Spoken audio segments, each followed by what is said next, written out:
Well. Ken, is this going to be a long night? I feel like it is. It's going to be a long night of babysitting, Brother Chad, because we could have tornadoes. We just don't know. And that's the thing about the weather, is you can kind of predict it. Yeah, there's going to be storms, but will they turn into deadly storms? And again, they were ugly in some other areas. Oh, yeah. Wisconsin, Chicago.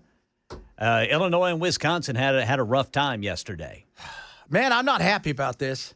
We have stuff going on. Got stuff going on, man. So what time? Like sleep. When is your gut feeling? Because you and I both looked at each other today and we're like, oh. Well, here's what I'm looking at right now. So the National Weather Service has just issued a tornado watch. This is going to be for a large part of Arkansas. Okay. This tornado watch is until 7 o'clock tonight. So this tells me that there will be, if there is severe weather, tornadic, that includes tornadoes, this part of Arkansas is going to be in the clear by 7 o'clock. Uh-oh. It's going to be everybody east of Arkansas that are still going to be dealing with it after 7 o'clock. And that's going to be us. Not happy. Yeah, so this is there's a chance for this all the way until 7 o'clock tomorrow morning here for Middle Tennessee. Okay, get a ruling on whether or not we all have to be here overnight. Well, that's going to remain to be seen. If this thing starts popping tornadoes in Arkansas and West Tennessee, then it's a good bet that they're probably going to pop tornadoes here in Middle Tennessee. Yeah, because it feels a little... It feels tornado-y. It does. You're outside, right? There's that sense of kind of a calm. You can feel the warmth, but then there's a little cool in it as well. Oh, God. Yeah, and if you look at the sky, you can see the clouds. The clouds are moving. They're going at a pretty good clip. Man. To the northeast. All right, so this is going to be something. So that indicates a little energy up there, right. Energy building. But who knows, man? We'll see. Yeah. Could you know what? God willing, nothing. Yeah, nothing. God willing, nothing. But I just sense that we're going to get at least some gnarly rain and wind. Hopefully not the other stuff. Yeah, I mean, even severe thunderstorms can be problematic. We're talking about the possibility of power outages, damage, 60 mile per hour plus winds. I mean, that can damage structures.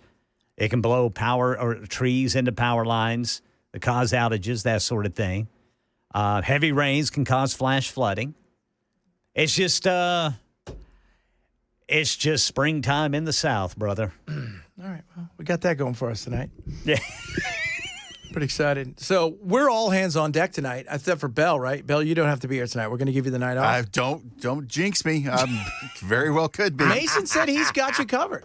Well, it ain't over till it's over. That's right. No truer words have ever been spoken. Mason said, don't worry, Bell. I got you covered.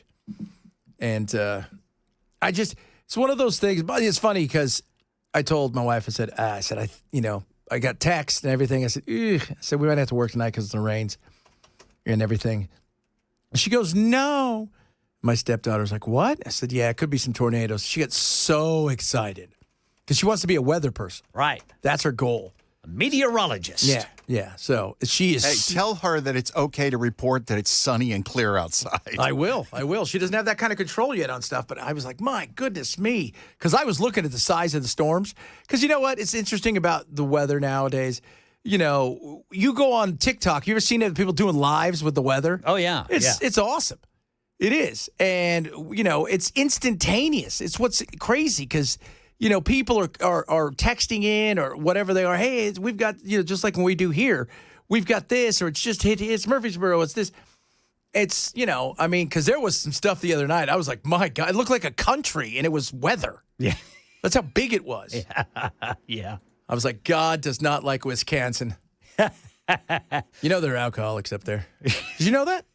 They make great beer, man. The number one, I think it was like 23 of the top 30 counties in America that are out that drink is Wisconsin.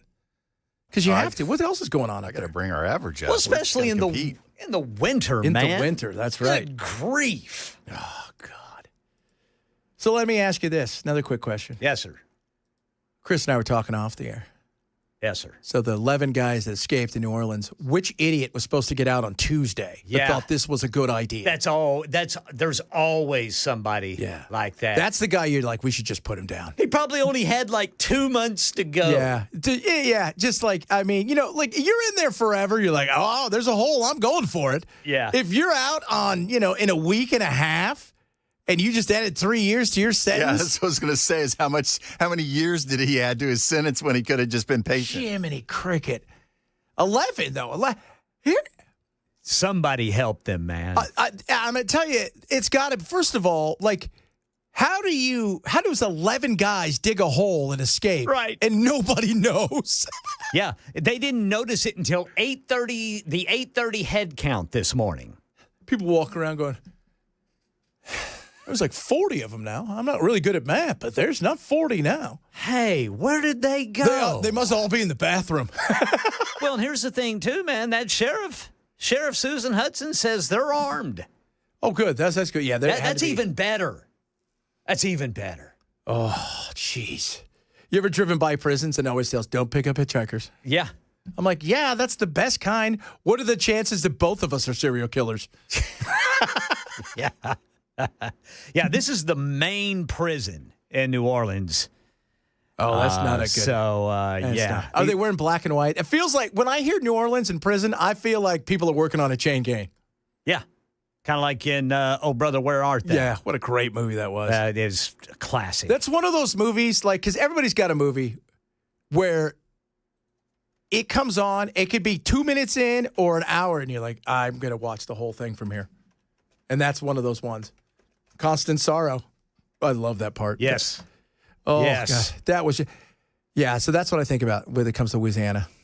And they're out, it's great too, if you will, could be tornadic. So they're out there with guns in the tornado. Somebody's got to go find them. Yeah. Yeah. Yeah, I think you're right, though. I think somebody...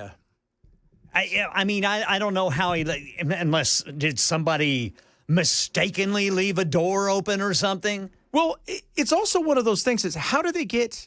Because to dig a hole that 11 men, because they're not all the same size, to get through, and for nobody to notice it is pretty damn amazing. Do they not have cameras in the yard? Have cameras. Okay. Surely they do, man. And the other side of that, what are they digging with? Right? Yeah. Spoons.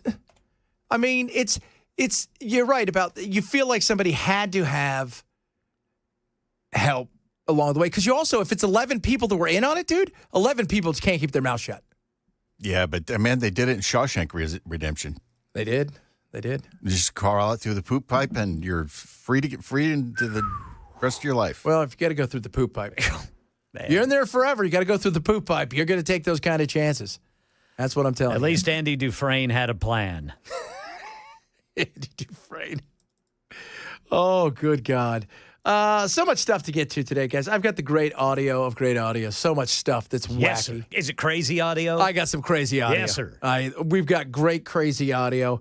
We've got some politics, too. Did you see the big, beautiful bill? Yep. Didn't quite go the way they thought. 5 Republicans voted it down.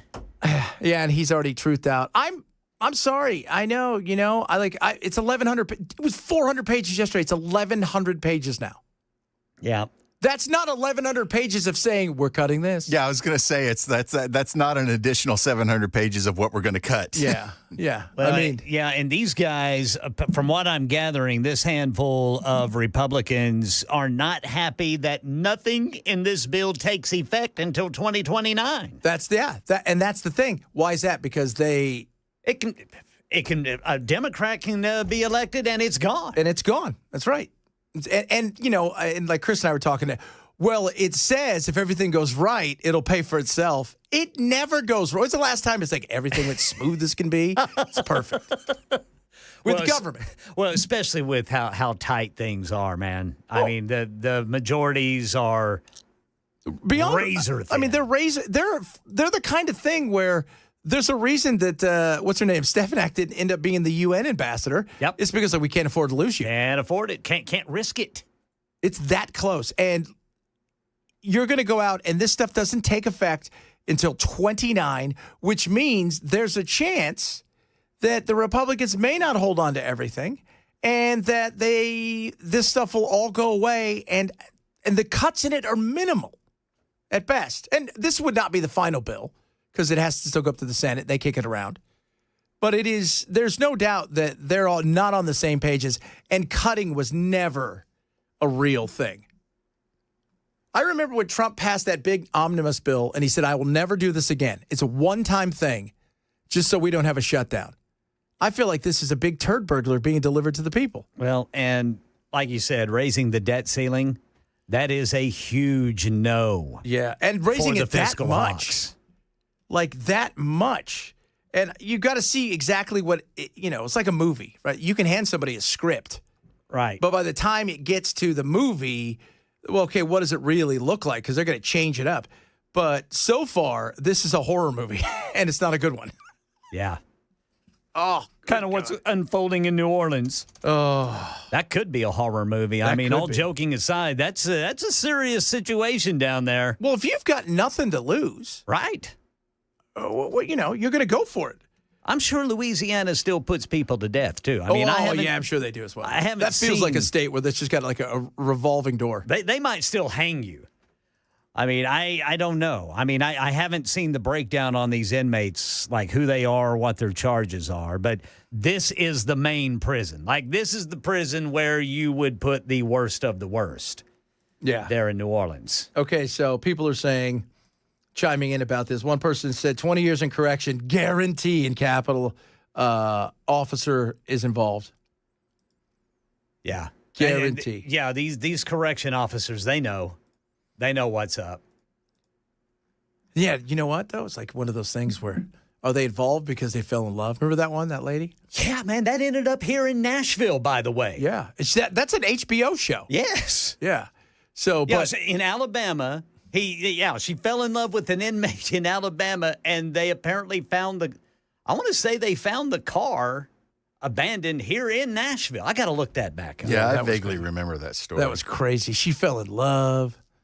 No way. What do you mean he doesn't love me? He loved you enough to get out of here. That's what he loved.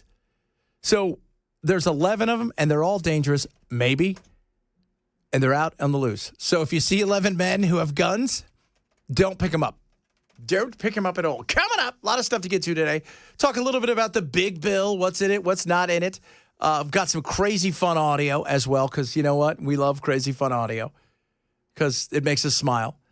Good question out there that's being proposed. Ladies and gentlemen, wait to hear this question. This one woman once, she started something, and it's picking up steam, and it's silly, especially if you are, I don't know, a couple, married, husband, wife, partners, if you will. Talk about that as well. It is the Chad Benson Show, Super Talk 99.7.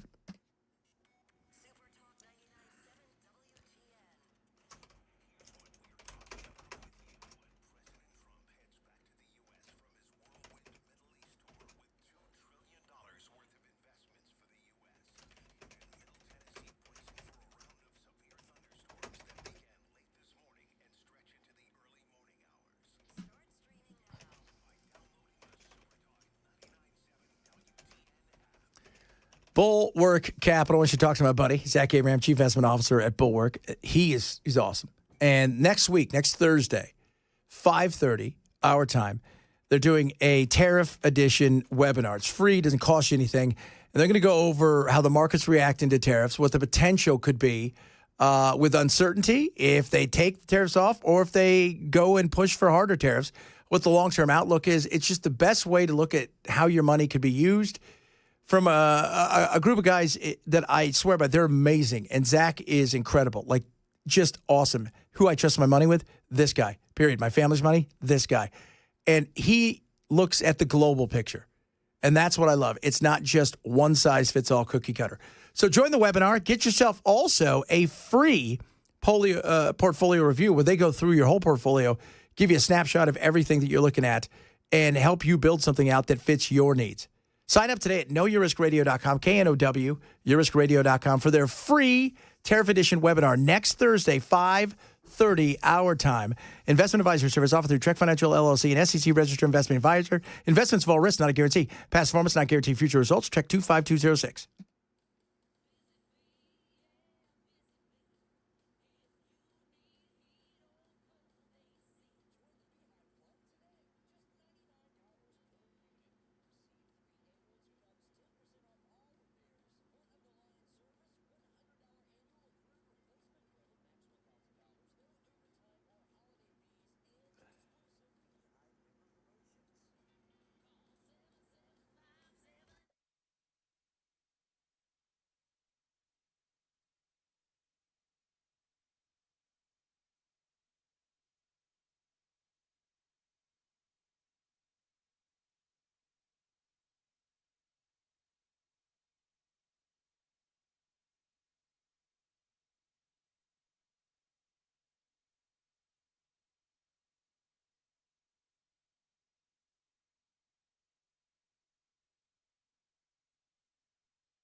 All right, drivers downtown, we got a crash blocking the left lane eastbound East Loop there at Shelby Avenue. We are tracking the potential for dangerous weather today. Guilty verdicts rendered in the public corruption trial of a former Tennessee Speaker of the House and his Chief of Staff. These stories are more at 12:30 on Super Talk 99.7 WTN. Several Republicans say the big, beautiful bill still needs work. 4 of them voted against advancing the measure in the House Budget Committee. South Carolina's Ralph Norman says it doesn't cut enough. I'm tired of smoking mirrors. Further complicating matters for House Speaker Mike Johnson, GOP moderates opposed the bill, saying it doesn't do enough to restore the state and local tax deduction. Facing a self-imposed Memorial Day deadline for passage in the House, Johnson will need to achieve near unanimity in his conference to get the measure into the Senate. Yeah, I don't know if you're going to get that done. They're not going to get this thing off. I mean, it's a turd right now. And why is everything is so bloated? The crap they put in the bag, it's a big, big, giant, beautiful turd. The way you spend money is ridiculous. You are no different. You're not here to save anything. Doge cut nothing. There's very little in there that was cut. There was just, this is what it's supposed to be? What about the no taxes on tips? What about the no tax on Social Security? What about the no taxes on overtime? What about that? You're going to raise taxes? And by the way, the lower income scale is going to get hit with taxes in a few years. It's just, I don't know. Got to do better than this. You got to do, this is not what you promised the people. This isn't it. And if the goal is just to get the tax cuts for the wealthy, how many times do we have to tell you? They'll be fine. They know what they're doing. You have a chance here to reshape, in so many ways, the Republican Party that will absolutely grab the middle class in a way that hasn't been done. And I feel like it ain't happening. It isn't. I mean, see here, the big no tax on Social Security. It's not one of the big, beautiful bills. No tax on tips. No tax on overtime. Tax relief on auto loans. No tax on all the things that were supposed to be there. And the SALT thing is interesting. If you guys don't know what SALT is, state and local taxes. So when Trump came in, he basically said, hey, all the state taxes, you guys can only write off $10,000. So if you live in California and you make $200,000 a year or $300,000, you used to be able to take $30,000 because it's 10% state tax, and you could apply that to, because it would be a state tax, but you could apply that to your federal taxes. Trump said no, only 10%. Well, now a bunch of Republicans want to bring it back up to at least a $30,000 level. And that's another battle that's going on there.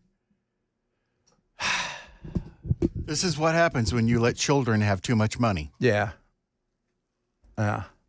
So only tax credit for overtime. Yeah. And it goes away at 2028. Somebody says, no matter how hard you polish a turd, it's still a turd. That's true. That's true. It's true. It is. Even if it's in a big, beautiful flower, It's a flowery it's turd. still a turd. And that's, you know what? They lied to you. This is a big lie. Opportunity. And again, it's 1,100 pages and stuff's just now starting to get out. And as more and more gets out, and I keep saying, if you cut Medicaid and if you cut any benefits, and we're not talking about people who are able-bodied, because you guys are sad if you can't get a job and get out there and you know, and work, at least show an effort. But if you cut and take away from anybody who's on Medicaid,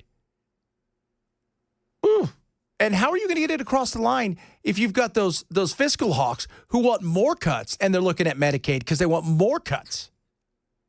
And you've got other people over here who goes, we better not cut this because this looks like there's some cuts in here because they know what's going to happen. It's their jobs on the line. Ooh. You want some delivery? Deliver it. Somebody says, you can roll it in glitter, but it's still a turd. Oh, goodness me. It's going to be a battle, man. Yeah. It is. It's going to be a battle because it's like you said. You do have these fiscal hawks in the Republican Party among Republican lawmakers that I mean that they are not happy. Number one, they're not happy with it taking effect 4 years from now. Yeah. And they want more cuts, significant cuts to how much we're spending. And if this and the fact that you wanted to raise the debt limit should show everybody they are not interested in cutting at all. They're not serious. They're not serious. You're not serious about this. You're full of crap. That's what you are. Full of baloney. Baloney! Speaking of baloney, white women lecturing time coming up here on the Chad Benson Show. So who's ready to be? Raise your hand if you're ready to be lectured by white liberal women. Oh, right here. We'll do that straight ahead. Chad Benson Show, Super Talk 99.7.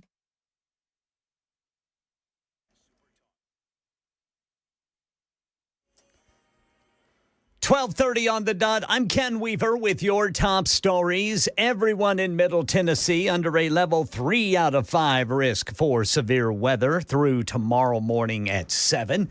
But if you are along and north of I-40, and that includes downtown Nashville, it is a level 4 out of 5 risk. Got the full forecast coming up in 5 minutes. Right now in Tennessee, former House Speaker Glenn Cassida and his Chief of Staff, Cade Cothran, have been found guilty in their public corruption trial. Both were accused of setting up a fake company, then funneling taxpayer dollars to it through state contracts. And nearly a dozen inmates on the run after escaping the main prison in New Orleans. Here's Sheriff Susan Hudson, says it happened this morning. During a routine head count at 8:30 this morning, it was determined that several detainees were unaccounted for. Immediately upon discovery, OPSO activated emergency protocols and launched a coordinated response to locate and return these individuals to custody. Yeah, she says these inmates are armed and dangerous. They escaped from the Orleans Justice Center, and that facility is now on lockdown. Republican infighting threatening the GOP's plan to make the Trump tax cuts permanent and impose significant changes to Medicaid and other safety net programs. We get more from Stephen Portnoy. Several Republicans say the big, beautiful bill still needs work. 4 of them voted against advancing the measure in the House Budget Committee. South Carolina's Ralph Norman says it doesn't cut enough. I'm tired of smoking mirrors. Further complicating matters for House Speaker Mike Johnson, GOP moderates opposed the bill, saying it doesn't do enough to restore the state and local tax deduction. Facing a self-imposed Memorial Day deadline for passage in the House, Johnson will need to achieve near unanimity in his conference to get the measure into the Senate. Stephen Portnoy, ABC News, Washington. That's the latest news. Weather's next. I'm Ken Weaver, WTN News.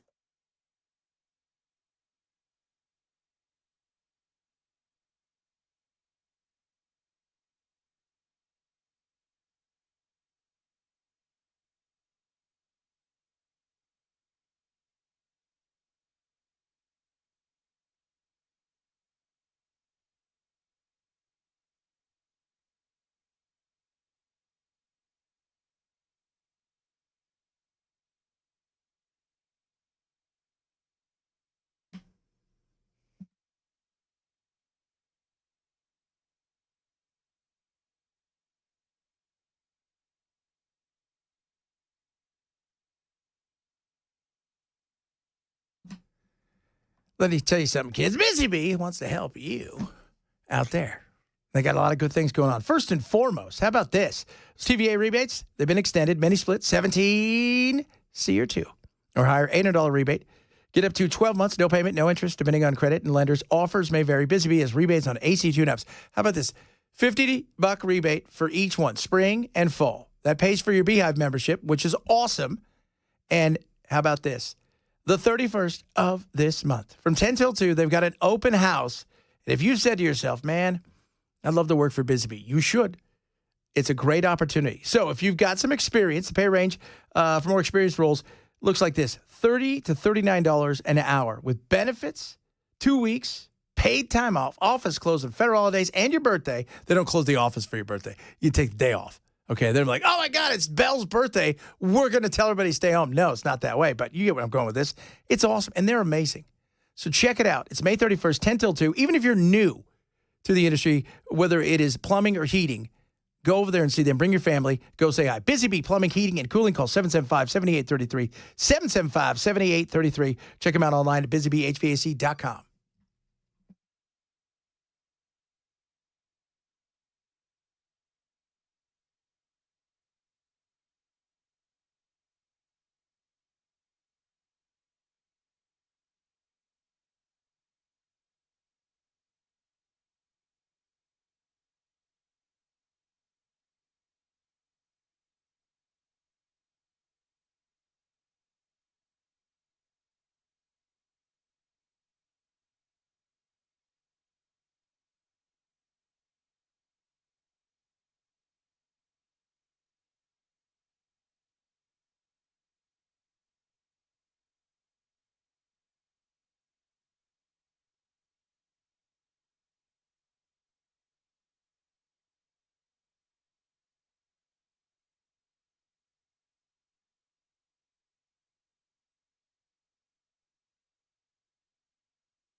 Consumer sentiment, rocking and rolling, said nobody ever. Slides to a second lowest on record as inflation expectations jump after tariffs. I think we need to get through the next couple months before, the thing is, so much of this stuff like that Trump's trying to do and that they're trying to do, it doesn't matter what president, so many things that a president does today isn't, it's like you're planting a seed, you're planting a small plant. It's not going to be the tree tomorrow. So some of this stuff, legacy-wise, takes a while. But when it comes to the immediacy, the consumer sentiment is still how people feel about the economy, more important than any other data out there. Because if you're confident, woo, it's great. If you're not confident, that's an ugly thing. And this isn't great. We'll see what it looks like next month when it comes to the tariffs, because that's when we're really going to feel it. I think there was a lagging indicator on some of this stuff, and I think we'd feel it next month, starting in June and July, if we feel it at all. God willing, God hoping, we don't feel it at all. It's time to get lectured by white women. Now, guys, you guys know that race is very important to white women. That's right. Liberal white women love, for whatever reason, I don't get it. They're always doing something where they're telling us how we should think because, yeah, they think about race more than people. They think about race more than actual racist. Yes, that's exactly what this lady thinks. But she's going to give us some advice, which is good because we can always use advice from a woman who does nothing. And here are the top 5 ways that hatred is passed on in white families. This is definitely a topic that not a lot of white people like to talk about because they prefer to stay race neutral or at least not air their dirty laundry in public, but I do have some things that I want to say. The first way that white people pass on hatred to their kids is literally at the dinner table. I can't even tell you how many times I'd be at another white person's house growing up and their mom or dad would say something racist and look to their kid like they made a joke and wait for the kid to react. So in that way, the racist remark serves almost as a point of bonding between the parent and the child. Yeah, no cell phones or people of color at the table. Hey, Belle, can you pass that racism? This person thinks like she's gone into detail. Her entire Instagram is her telling white people how racist they are. So racist. She's not done. Some of these, man, I just want to say some of these, they kind of speak for themselves, if you know what I mean. The second way that it's passed on is in sports, especially if a white family or a white team is playing against a team that is primarily people of color. White people will say racist things. Did you see that defender? She was really aggressive, and other microaggressions that get passed on to the child. Well, that guy played really hard. Whew, that's racism. Aren't you I went to school. Didn't they say be aggressive? Be aggressive. Did they not? Is that like what they do? Now it's don't hurt anybody's feelings. Don't hurt anybody's feelings. She's not done, kids. She is not done. Right, we're just starting to get grooving. The third way is by discouraging their children from being friends with people of color because of certain innate qualities that they may have. That's painting a wide swath. Hey, you know that friend of yours? Yeah, the little black guy? Yeah, he breathes, so don't do that. I mean, that is... And you know what's great about this? She has millions of views. Number 4, moving their kids to an all-white suburb. Now, if you're black and you move to an all-white suburb, are you now racist too as well? I think that's a fair question. And finally, Number 5, praising celebrities and politicians that are racist. Donald Trump. Always got to put Donald Trump in there. What do you bet this lady's single? Yeah? Well, if you don't know that, because I don't know if you're aware of this, we have a problem with dating in the world, and we have a problem with people getting married, and we have a problem with stay-at-home moms. Does anybody want to know what that is? Well, first, this lady started a great debate that is now raging online. How much money should a stay-at-home mom get to stay at home? If you are a stay-at-home mom, you should be receiving a salary from your husband. If you are a stay-at-home mom, otherwise known as a non-compensated working mom, and you are married to a man, your husband, the compensated partner, should be paying for the uncompensated labor. And yeah, there's going to be a lot of pissed off men in the comments, but try to replace you. try to replace a stay-at-home mom. You're going to be paying for a chauffeur, a chef, a nanny, a project manager for the house. In fact, recent data has shown that stay-at-home moms, non-compensated working parents, if you had to pay them a salary, it would be at least $175,000 a year. So if you are a non-compensated working mom, if you are a stay-at-home mom, you deserve a salary from your husband. I said it. $175,000 a year is what she thinks that recent data shows. What if your husband only makes $89,000 a year? He's got to get a second job. Oh, so he can cover all the stuff that she's doing. Of course. What if his second job only pays him another $40,000? Third. Got it. Naturally. Right, to cover all the things that she does. So I just want to I want to make this clear right off the bat. You want to turn this relationship into a employer-employee relationship. Am I correct? Because if that's true, there is going to be some rules. Do you want to stay in the house, ma'am? Well, yes, I'm married to you. No, but do you want to stay in the house? Yes. Well, okay, then there's going to be money you owe me. Well, that house is half hers. Sorry. You wanted to turn this. I'm paying you. So if I'm paying you, that means I'm paying for everything.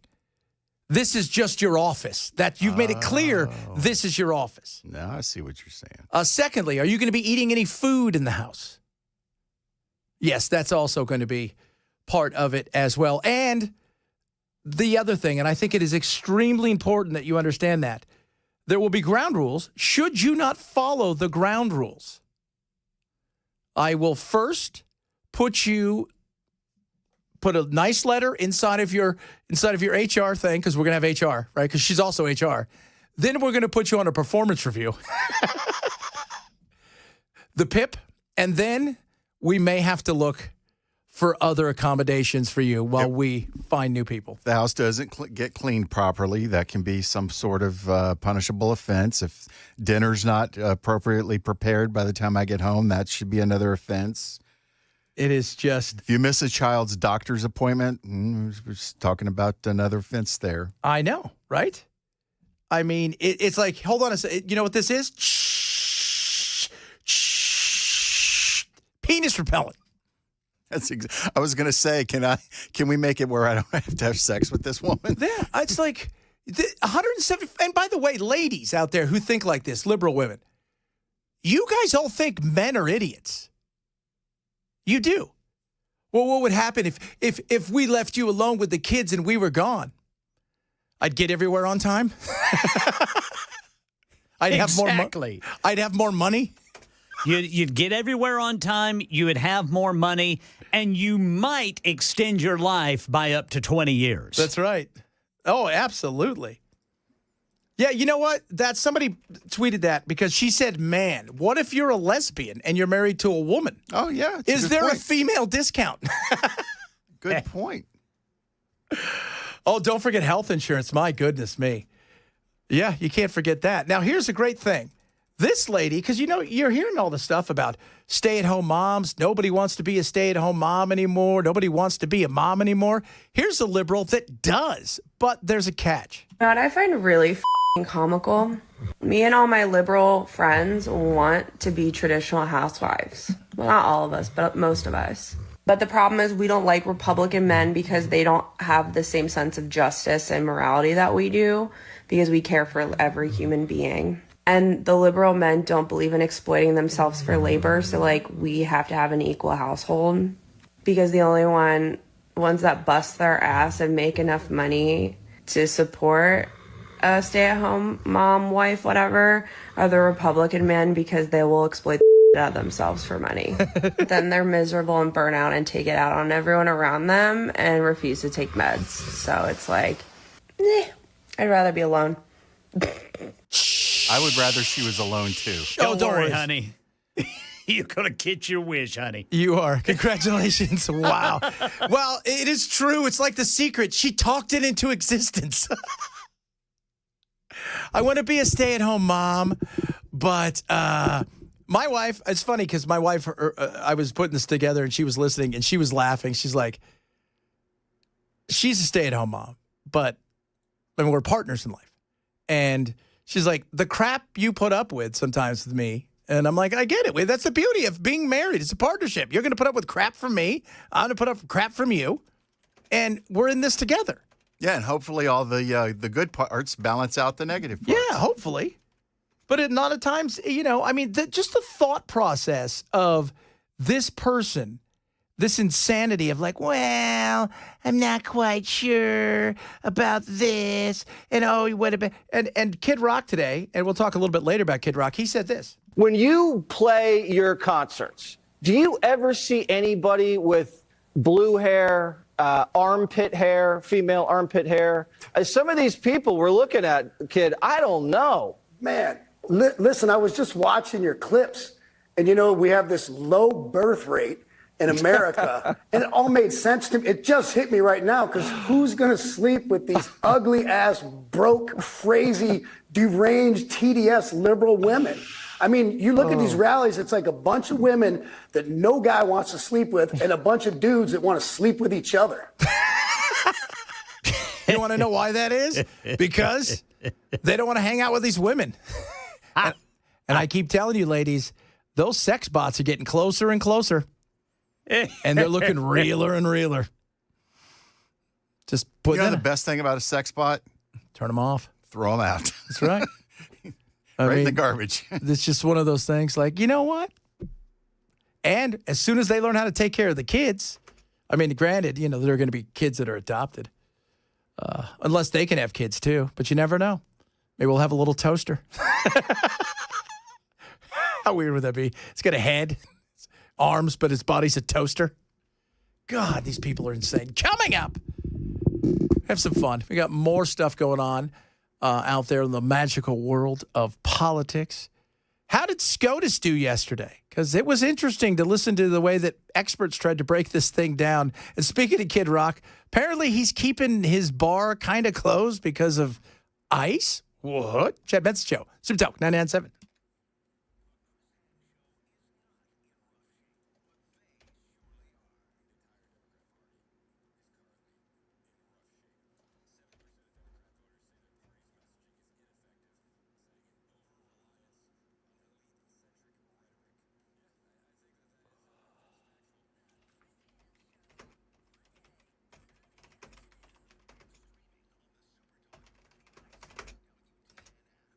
Rough Greens, ruffgreens.com/chat. Go get yourself a Jumpstart trial bag of Rough Greens for free.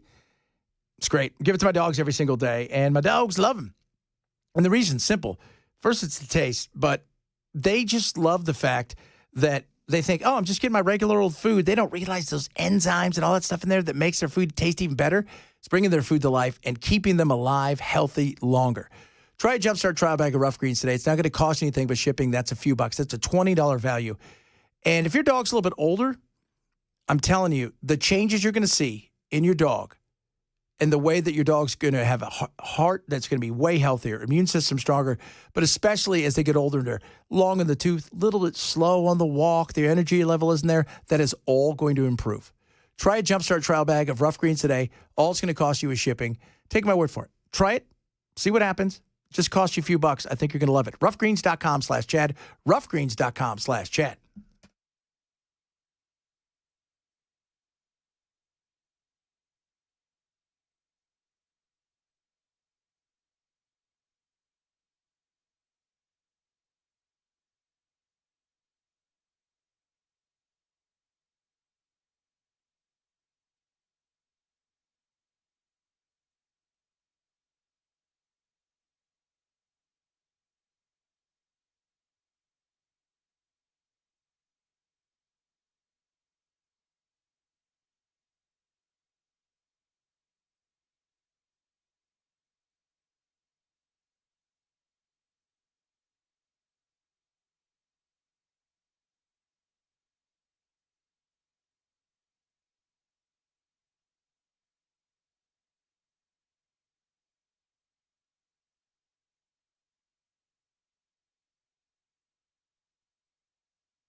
A verdict in the federal corruption trial of former Tennessee Speaker Glenn Cassidy and his chief of staff at the time, Cade Cothran. We'll tell you what it means coming up at 1 on Super Talk 99.7 WTN. Lots of things could happen. The Supreme Court could issue a broad opinion on nationwide injunctions. That could happen by the end of June or early July.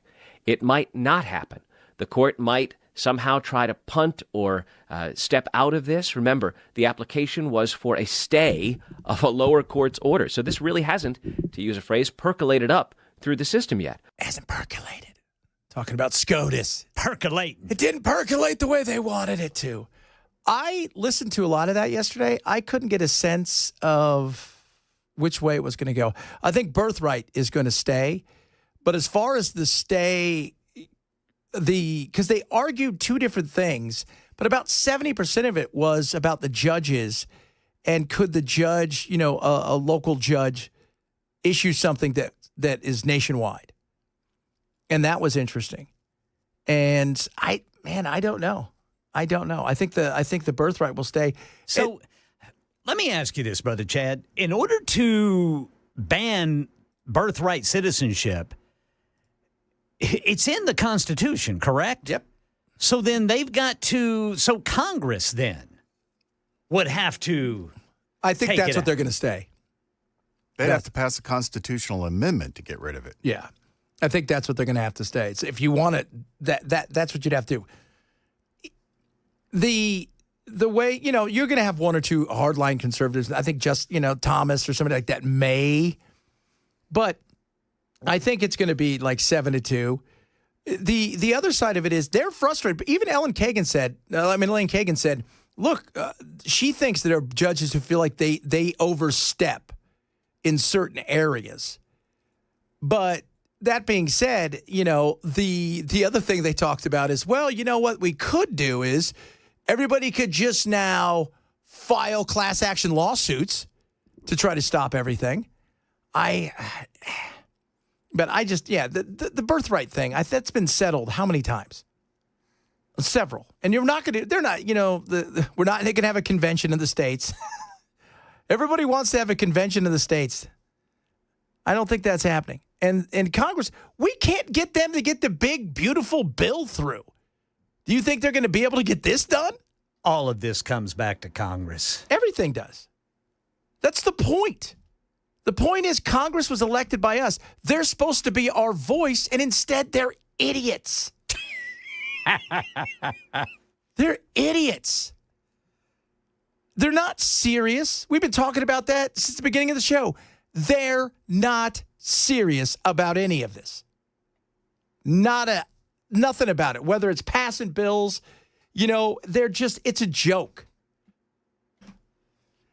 People earlier are saying term limits would be great.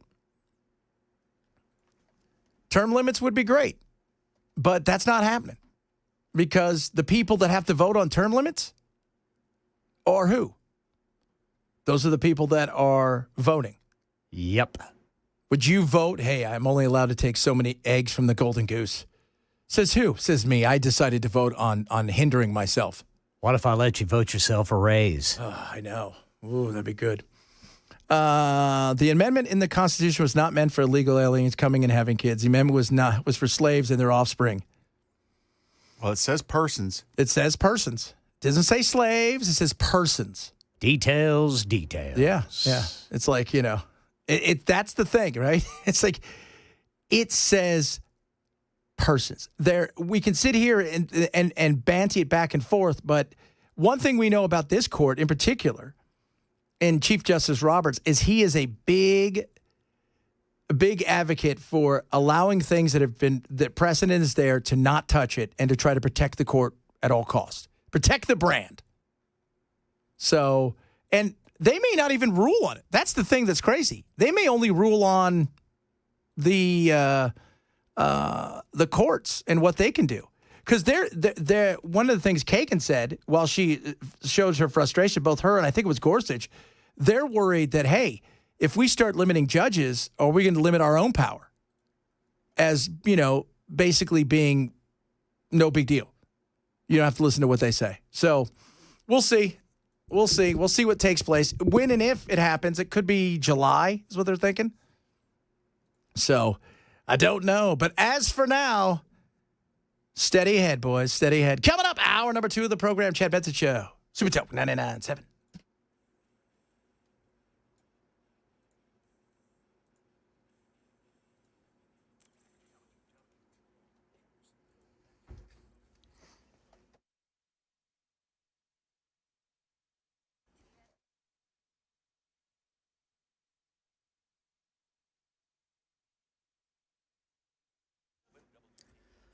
One o'clock on the dot. I'm Ken Weaver with your top stories. Downtown, we've got a crash, and it is blocking the left lane going eastbound on the East Loop there at Shelby Avenue. Also, a crash reported by police 40 eastbound at Church Street. Everyone in Middle Tennessee is under at least a level 3 out of 5 risk of severe weather through 7 o'clock tomorrow morning. If you're along and north of I-40, that is a level 4 out of 5 risk. Now, that includes downtown Nashville. We've got the full forecast coming up in 5 minutes. There's a verdict in the federal corruption trial of former Tennessee Speaker of the House Glenn Cassida and his chief of staff at the time, Cade Cothran, accused of setting up a fake company, then approving state contracts and pocketing the money. This is Channel 4's Stacey Cameron. He's been following this trial. After 3 weeks of testimony and 4 days of jury deliberations, the jury came back with their verdict. According to a note around 11:25 this morning to the judge, they have found both defendants guilty. Yeah, Cade Cothran found guilty on all 19 charges. Cassida found guilty on 17. That includes aiding and abetting using a fake name. Both men face up to 20 years in prison when they're sentenced, but the judge is allowing them to be released until then. We have an update on the big prison escape in New Orleans. Police Superintendent Dan Kirkpatrick says 11 inmates at the main prison facility there in the Big Easy discovered missing during the 8:30 head count this morning. We can confirm for you that we were able, and OPD was able to at least apprehend one of the escapees. I do not have a confirmation on the name just yet. The person obviously is not speaking. Now, the sheriff says the inmates are armed, and at least one of the inmates has been charged with attempted murder. In our nation's capital, at least 5 Republicans voted against the big, beautiful bill, meaning it did not advance out of the House Budget Committee because they say it doesn't cut spending enough and it takes 4 years to go into effect. So, negotiations continue. And a medical breakthrough, gene therapy, saving the life of a critically ill baby. We get more from ABC's Sherry Preston. It's all been a miracle. That's the only way to describe it. Kyle Muldoon describing the therapy treatment that helped his 9-month-old son, KJ, born with a rare disease. It causes dangerous levels of ammonia in his blood. Doctors at CHOP, Children's Hospital of Philadelphia, using a first-of-its-kind gene editing tool to remove KJ's faulty DNA. ABC News medical unit's Sony Salzman says, think of your genes as a book, and in some people, there's a typo. This technology, it can go in and fix that typo. Now baby KJ is up and laughing. Sherry Preston, ABC News. And there's a recall of some pouches of baby food sold at Publix stores. It's the Greenwise brand of pear, kiwi, spinach, and pea pouches. And Publix says they're being recalled due to the potential of elevated levels of lead. If you have them, take them back to the store for a full refund. That's the latest news. Weather's next. I'm Ken Weaver, WTN News.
Thunderstruck. Speaking of thunder, I'm feeling we're going to have a little thunder tonight. Lightning. Probably some rain. Potential for hurricane force winds. You see where I'm going with this, Feek? It's going to be ugly. Now, I hope it's not too ugly. But I have a sense that we're going to get something today. Something not great. Something that potentially is going to have us all here. And by the way, all hands are on deck outside of Matt, who decided to abandon us in our time of need. So I would be here. I think Dan has his Comrex, so he'd be home. Chris said he joined by Zoom. Bell can't do anything unless you come in, right? Yeah, I mean, one of the producers will have to come in. It might be me, but Mason's the first one on call. Okay, so Mason, he said he'd be here. He said, nah, there's no reason to bring Bell in. She's going to mess it up anyways. And then Ken, of course, will be here. Joan will be here. And Brian. Not Joan. Ken will be he'll be at home. They'll all be at home. We'll be all on the air. Should, as the kids say, go down. That is a possibility that it could be ugly. God willing, it hasn't. There's been, I know Ken said earlier, there's some till 7 o'clock in large parts of Arkansas and stuff and Kentucky. There's going to be some nasty stuff coming through. It will hit us, but what does it look like? Because that's several hours from now. So it could slowly break apart, God willing, or on the other side of it could pick up steam. We don't know, is what we don't know. Meanwhile, I'm not a guy that gets all super hyperbolic about stuff. Take so much of this crap in politics as it's baloney. I will say the I'm sure the Comey thing you guys talked about earlier. The fact that he put that out on social media was insane. It was. The fact that he put 86-47 on social media was so ridiculous. It was. It was absolutely so ridiculous. And his I didn't know what 86 meant. Did you know, Ken? I didn't know what 86 meant, Ken. Yeah, right. Yeah. Right, Comey. If you were once the head of the FBI and you've never heard, hey, let's 86 somebody. Yeah. You don't deserve to be head of anything, ever. Well, I mean, this is a man, too, that if you remember back during the hearings in 2016 and 2017, when he was using terms like, Lordy, I hope not. Yeah. Oh, Lordy, shucks. give me a break. Lordy? Oh, shucks, guys. Gee willikers. I was watching James Carville the other day, and he says, what's an oligarch? We got to stop blanking using that thing, oligarch. You need to use fat cats. I'm like, oh, we need to start using robber barons. James Carville cracks me up, man. He is nuts, but it's fun. Yes. He's a fun crazy. You know what? Isn't it nice you get to that point in life where you're like, you know what? I'd say anything I want at this point in time. Yeah, and it doesn't matter. They're going to invite me back tomorrow. In fact, the crazier I am, the better there's a good chance I'm coming back tomorrow. The whole thing with James Comey, though, saying, yeah. Wow, I didn't know what 86 means. 86-47. Come on, dude. That is good. And if that's the case, then James, why'd you delete your account? Yeah, exactly. Stand by it, dude. Stand by it. Yeah. If that's the way you feel, stand by it. And I know everybody's out there. We should arrest him. He's go to jail. It was a threat. And wait, that's the thing. How are you going to prove it? That's exactly it. He didn't say go kill. He put a code. It's a coded. It's deep state. No, it's stupid. It's asinine. And it shows you, actually, so much of what you need to know. Right. Right? And by the way, if you were some of these people out there who maybe didn't buy into Trump's being persecuted because, you're like, nah, it feels... Just stuff like this, when Comey's around, you realize, oh, my God, maybe there's a lot more to it. And why? Because Trump pisses people off, the right and the left. He does. Because he's not part of the club. Right. Never been part of the club. I mean, this trip to, by the way, the trip to the Middle East, very little coverage about anything outside of the plane, which I still think is a ridiculous idea. But the plane's a distraction. It is. Well, and it's easy. You know, here's the other thing, too. The media knows the base that they're playing to, right? This is my niche audience. Right. But they also understand, I've always said the thing about Russia. Russia, for the average person, it got so confusing, Russia, with Trump. You got Zelensky, you got Inskys and Ninskys and Winskys and this guy and that guy. And, you know, I mean, people lost, they lose their way. With like Zelensky, you go, okay, this is a phone call. It's one thing, right? Like if Watergate was super connect the dots, people would do, I got bored. Right? So it's to keep people, you know, it's keep it simple, stupid. And Trump went over there, though. And yes, the plane was a distraction, and it was a silly distraction. But the stuff that he did, and listening to even people that worked in both Obama and the Biden administration saying, we never moved at that kind of speed. And he's doing stuff that other presidents couldn't do. He went around Bibi Netanyahu. That is unheard of, especially from an administration that is going after anybody they deem sympathetic to Palestine. That's crazy. But he did. When he said, Bibi's getting on my nerves. I need to go talk to these guys. I need a guy back. And we need to start putting some stuff in the right direction. Same thing goes with Iran.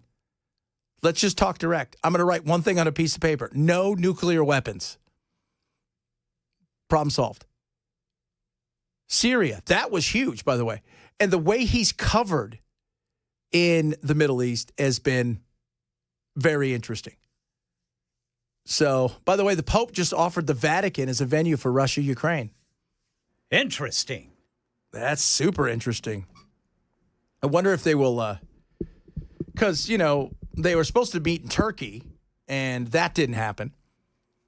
But I think Trump is really he's over Putin. I think he is too. And I think the first, you know, I was talking to a couple of people yesterday. I said, what do you think they're going to do if he's over Putin? He says, the first thing I think he's going to do is anybody who's doing any business with Russia that we do business with, he's going to hammer them, which is what they should do. And he goes, then it's going to be, if that doesn't get him to move, okay, we're going to send you more weapons. And unlike the other guy, we're going to send you everything you need with no delay, if that's what's going to happen. So, and he's gotten further. I mean, you know, it's not solved. And it wasn't ever going to be solved overnight. But, you know, so much of what happens for real doesn't get covered. And that's sad.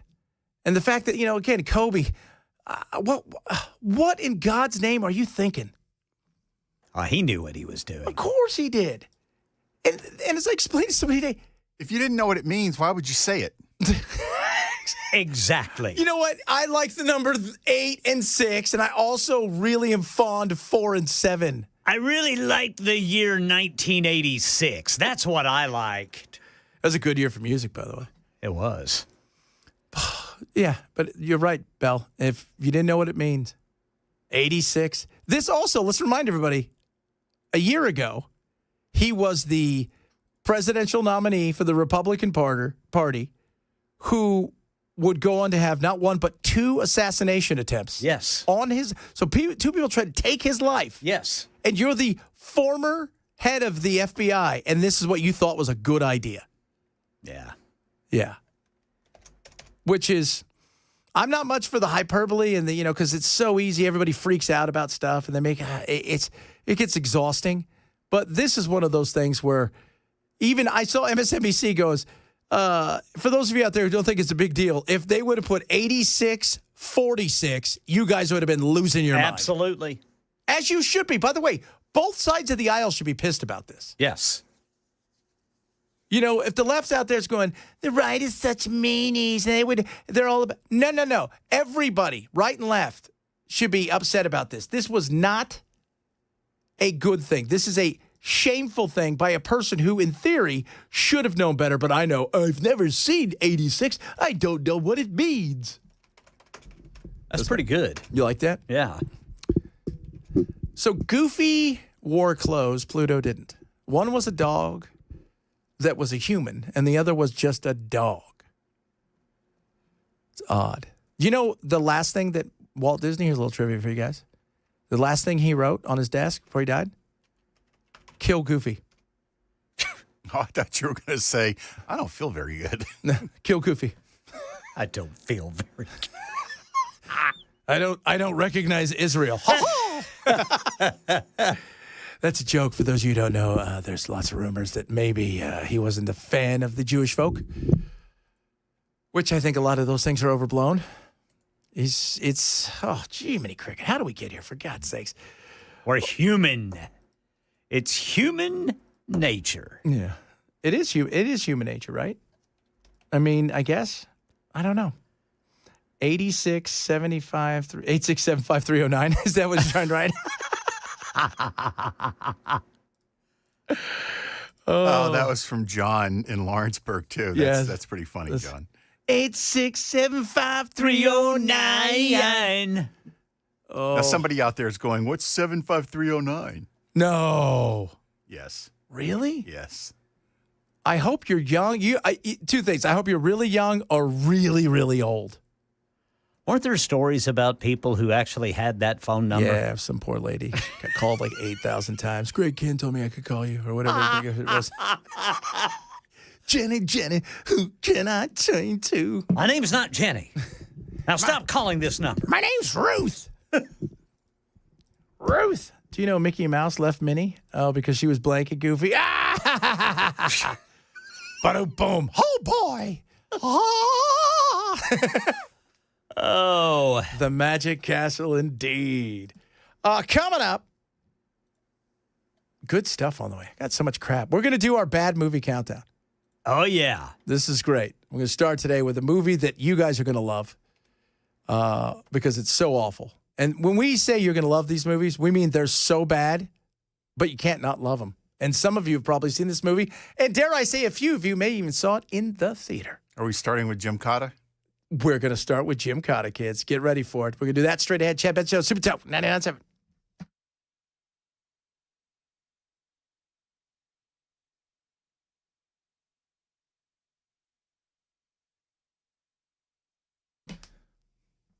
Birch Gold. Gold. Why gold? Because in times of uncertainty, in times of craziness that's going on in this world, and the fact that maybe, just maybe, the dollar could be taking a hit, gold is there for you to protect you to the downside and give you upside potential, which is something you really want. And the beauty of gold is it's an asset that's been around forever. So right now, you got the BRICS folk out there. That's the Russians and the Iranians and the Brazilians and everybody else who would like to crush gold, China, the dollar, because they don't like it. If that was to happen, gold would shoot through the roof. And you've seen what gold's done, and there's still opportunities for movement there. Protect yourself. Protect the things that you have built for yourself in your life, and do it with Birch Gold. They're my gold company, A+ rated by the Better Business Bureau. When I buy gold, I go to them. You can go, let's say you got savings, move it over to an IRA, get it backed by precious metals. It's that simple. Text the word Benson to 989898 today. For Birch Gold, they're going to get you out an info kit, show you all the things they do, and they're awesome. Text the word Benson now to 989898 for Birch Gold.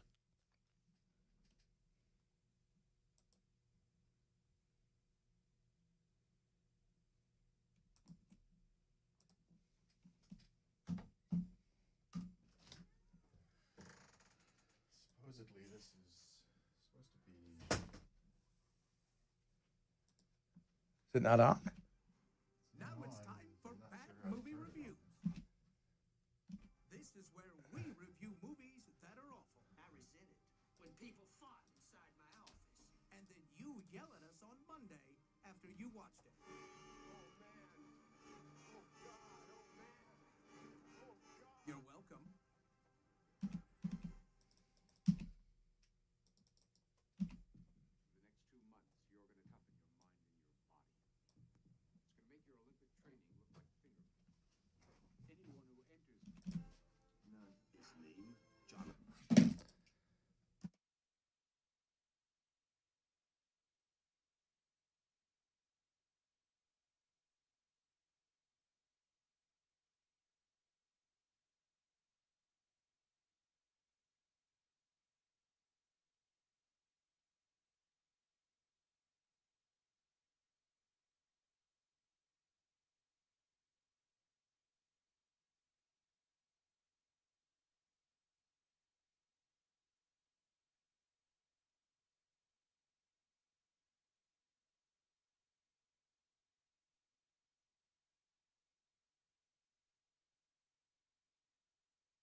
Guilty verdicts in the federal corruption trial of former Tennessee Speaker and his chief of staff. These stories and more, 1:30 on Super Talk 99.7 WTN. Oh, man. We thought we had fun with this because we just don't do regular things that other people do because that's just boring AF, as we all know, kids. So we want to make sure that you know that we care about you. And we want you to be entertained when we're not around. And that's why I decided, rather than review movies that are probably good that people will see, let's review movies that have been and since gone, but still live in our hearts. Oh, yeah. It's the worst movies ever. Now it's time for Bad Movie Reviews. This is where we review movies that are awful. I resent it when people fought inside my office. And then you yell at us on Monday after you watched it. Oh, man. Oh, God. Oh, man. Oh, God. You're welcome. All right. I love that. That movie was G.I. Jane. That guy's all, did you just fart in my head or something? And, of course, the one where he's, oh, man, that is, oh, God, what was his name? Was married to Farrah Fawcett off and on forever. O'Neill? Ryan O'Neill? Yeah, Ryan O'Neill. Yeah, that was just, oh, man. What movie was that from? It was so bad, I don't even remember. Just, oh, man. That's a good line right there. That is a good line. But, ladies and gentlemen, we go way back. It was 1985. I was whopping 14 years old at this time. Music was banging, and we were having fun. Kids are out there. OP shorts were all the rage. Maybe somebody had Vans. Oh, yeah. And this movie was a must-not-see ever, but if you did, it was great. Tough Guys Don't Dance. Tough Guys Don't Dance, Ryan O'Neill. Ladies and gentlemen, I give you one of the great worst movies of all time, inspired by a novel that came out in 1957 called The Terrible Game. Little did they know it would become a terrible movie. Jim Cotta. For the next 2 months, you're going to toughen your mind and your body. It's going to make your Olympic training look like finger painting. Anyone who enters Parmistan must play the game. If he wins, he's allowed his life and one request. We're interested in Parmistan for one reason, and that's location. Why don't we send in the troops? Direct military action is out of style, my friend. Finesse. There is one chance for one man. Any questions? None. His name, Jonathan Cabot. His title, World Gymnastics Champion. His assignment, a secret mission for the United States government.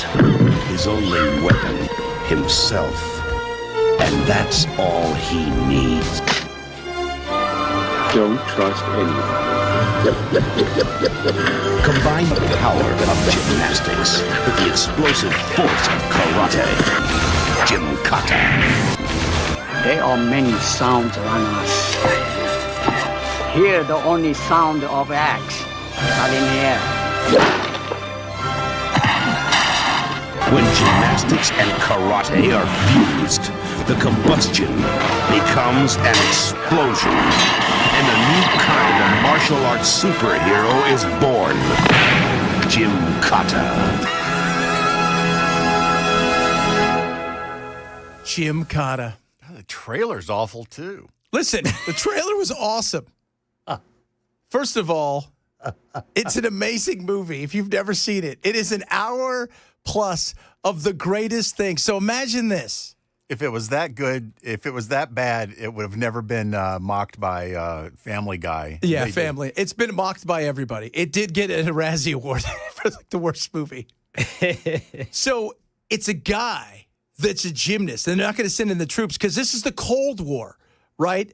So it's this like supposed to be Nepal, and he's going to go rescue a princess in a castle who, by the way, happens to have inside of it, because he's a gymnast, a Pamela horse.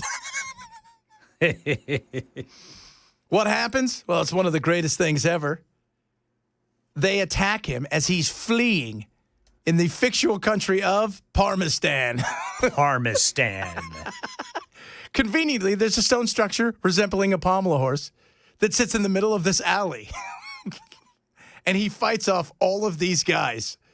It's the so he's just doing the things with his feet. He's spinning around, and these guys are rushing at him with weapons, and he's kicking them. It is incredible. It had a lot of Cold War propaganda. Kurt Thomas, who was a 3-time world Olympic champion and gymnast, he was the one who starred. He was supposed to be the favorite for the 1980 gold, but Carter decided not to send us to Moscow, so he never got a chance. We boycotted. But the true thing about this, like he lost out on the gold medal, but he won gold in our heart with Jim Cotta. And I'm telling you guys, if you want to laugh at the worst, best movie of all time, this is absurd. It is awesome. When you fuse gymnastics and karate together. And what's it called again? Jim Cotta. Jim Cotta. They say it's an unintentional comedy classic. 1985. AV Club calling it a masterpiece of unintentional comedy. It is not. It is everything that is great. Oh, my gosh. You're going to have to pay to watch it. It's probably $3.99. Yeah, it's $3.99 on Google and Fandango. I'm telling you guys. Apple TV and Amazon Prime. If you want to see Jim Cotta, an action movie that is everything that is 80s, it is this movie. Yes. It is so great. Just go watch the trailer. You'll be like, Chad, thank you. And I'll be like, you are welcome. Kurt Thomas. Have you waste 2 hours of your life that you'll never get back. You will get it all back in spades. In fact, you'll probably live longer because of it. All right? Unfortunately, Kurt Thomas passed away. That is too bad. Of embarrassment. He played Jonathan Cabot. That's right. They found him. Hey, we're going to send the army in there, but instead, how about you? Because there's ninjas in there as well. It's all happening. I'm telling you, and the karate and the gym, you fuse it together. Jim Cotta.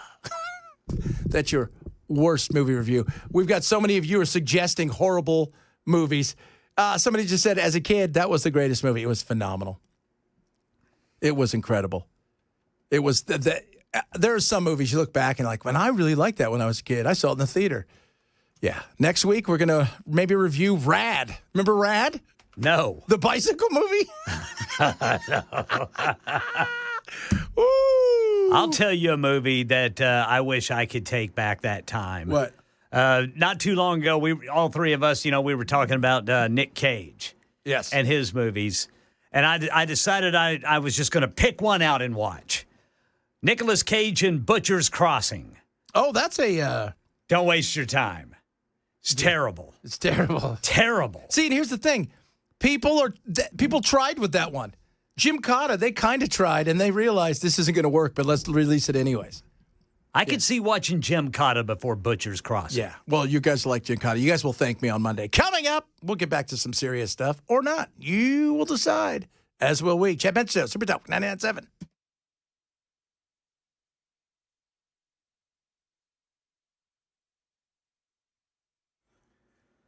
1:30 on the dot. I'm Ken Weaver with your top stories, tracking the potential for severe weather all the way until 7 o'clock tomorrow morning. Friends and neighbors, got the full forecast in 5 minutes. Guilty verdicts in the federal corruption trial of former Tennessee Speaker Glenn Cassida and his chief of staff at the time, Cade Cothran.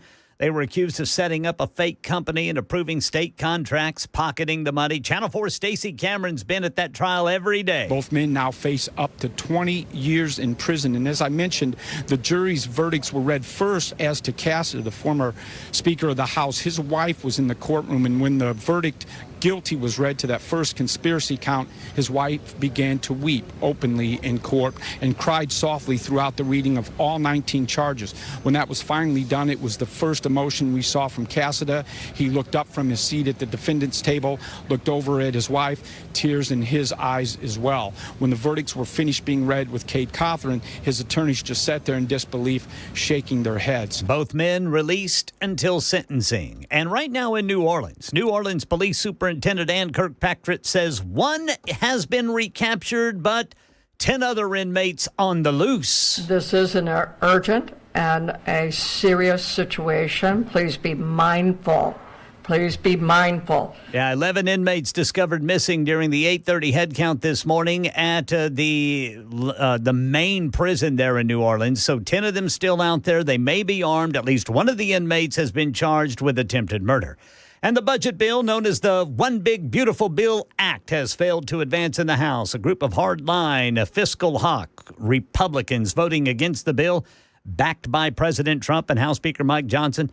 It aims to cut trillions in the federal budget. It also aims to make President Trump's 2017 tax cuts permanent. Well, that bill failed to get out of the budget committee, so lawmakers meeting again to iron out their differences. That's the latest news. Weather's next. I'm Ken Weaver, WTN News.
Beacon Capital Management, ready for you.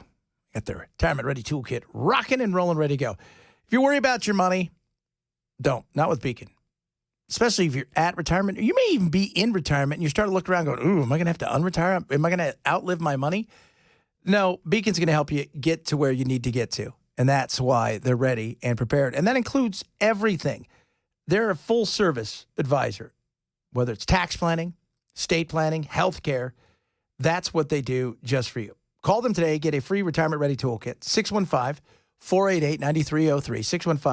615-488-9303. They're going to get you this thing out, and it's got a ton of stuff in it. Money Enough for Life book, retirement planning checklist, and a maximizing your retirement income white paper. No obligation, no pressure, no cost to you whatsoever. Call Beacon today. Talk to them about what they can do for you. 615-488-9303 or online at askbeaconnow.com.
Da da da da da da da na ba ba ba ba na na.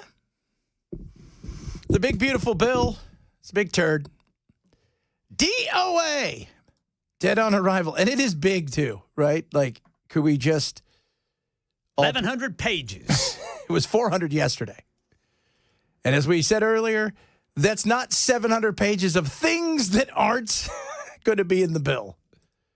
Where do they go from here, kids? They're going to have another vote at some point on this budget legislation. It's just unclear when they're going to do that, whether that's going to be today or likely next week when Congress returns.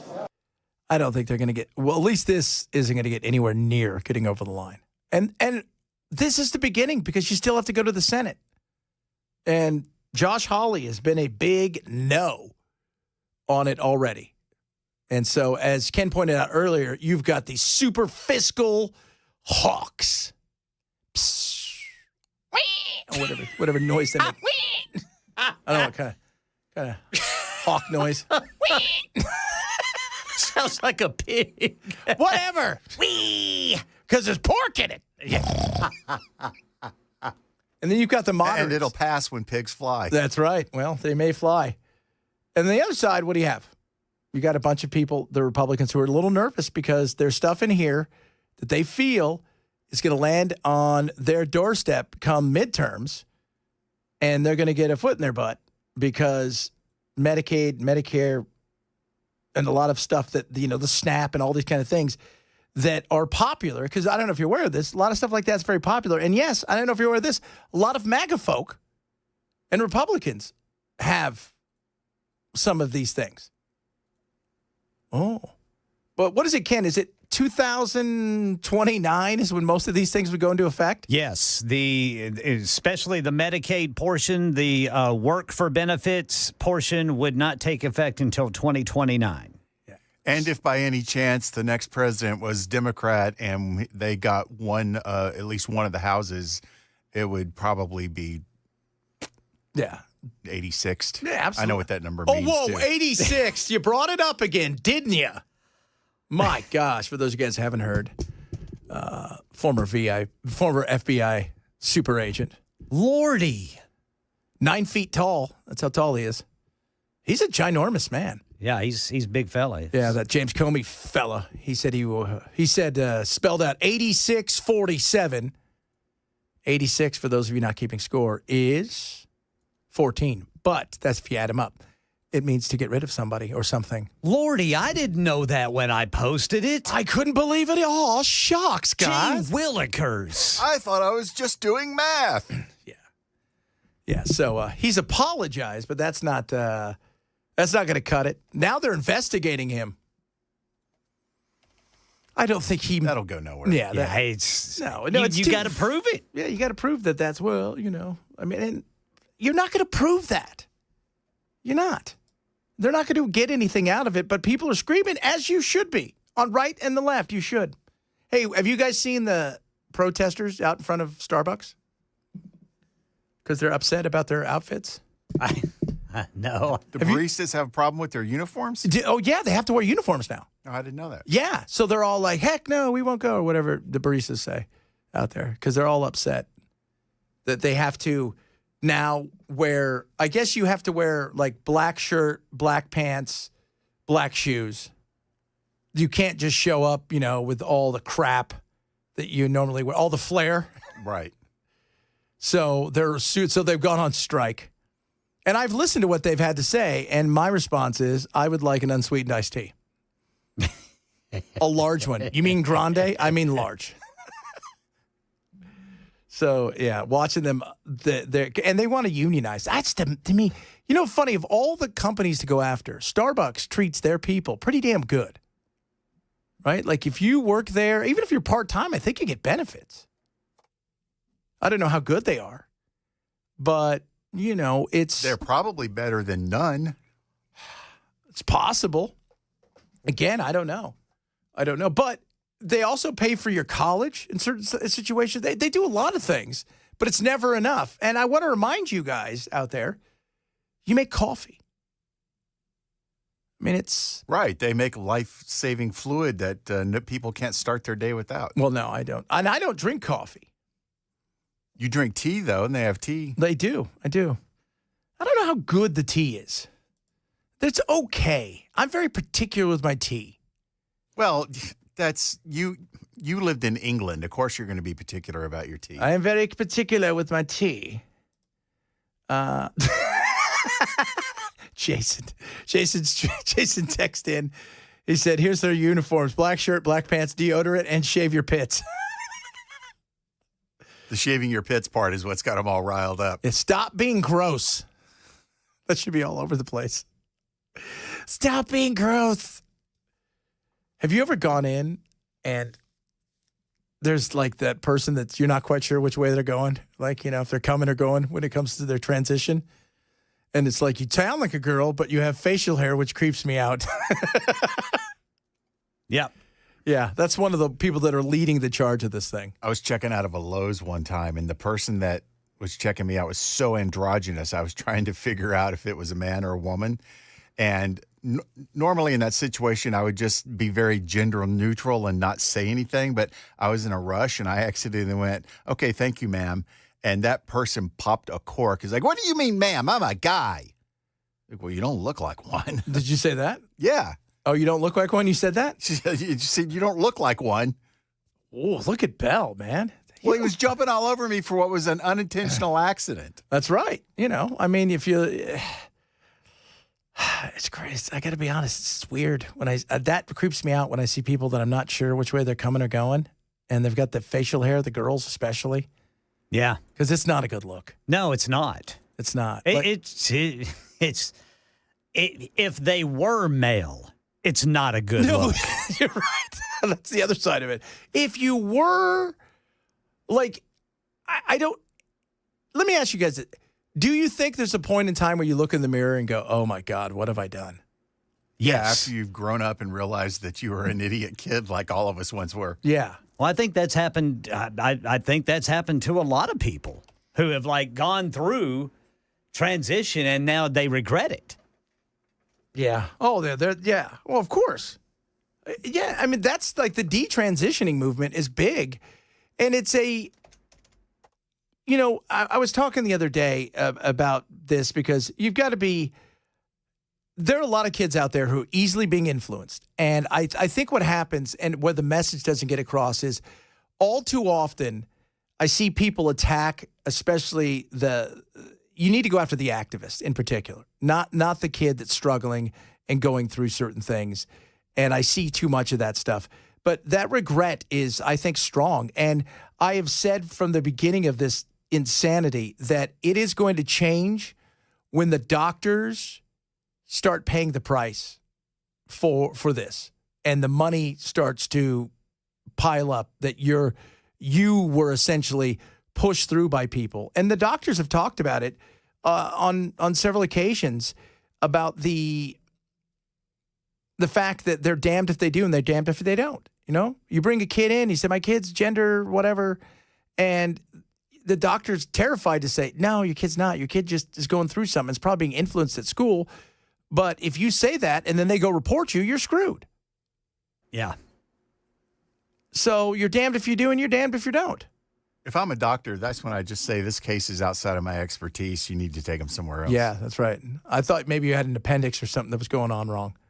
But I just think that this is going to come back to haunt so many people, as it should.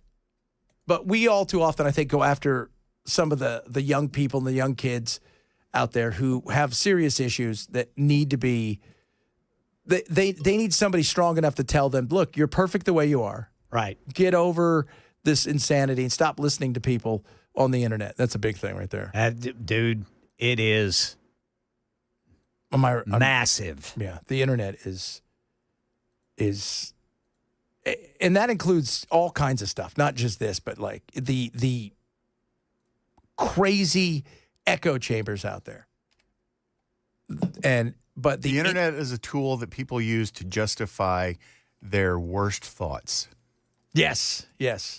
And they hide. They can hide. Well, yeah, that's it. In fact, let's see if I can find my favorite thing that I've got that it is the hiding thing is so true. Being able to say something with zero accountability. Yes. Right there. Nobody is going to come after you. Nobody's going to really say anything to you.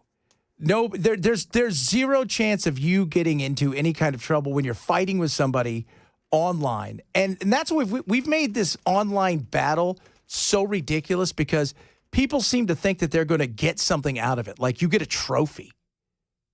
You don't get anything. At least I don't know if you're going to get anything. I haven't. Have you? Nope. No. And I don't argue with people online because it's not worth it. No, it is not. I spent one night going back and forth with people, and I thought, what am I doing? What was that about? I love that. What's that story about? It was back during all the, you're racist, you're racist, you're racist, you're a misogynist. And it was just, I got into a conversation with the people. I said, okay, so tell me how this is racist. Well, it just is. Yes, but how? And it just went on and on. Then because it went I back don't like and forth. the sound of it. That's why. Yeah, and then it just went back and forth with, personal insults and stuff. And I just thought, all right, I'm out. Yeah, but you know what? You sit there and you feel like, oh, I should answer this, right? I should answer this. Yeah. And it's not. And it's everything, too. It's like those people that they have to be right on every single thing all the time.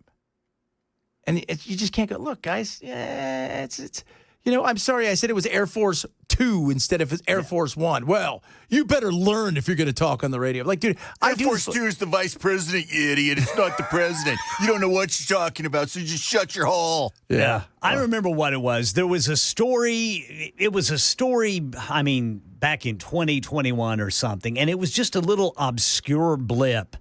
ABC News had put out, a man accused of assault for using a garden hose to spray kids of color from his front yard or something like that.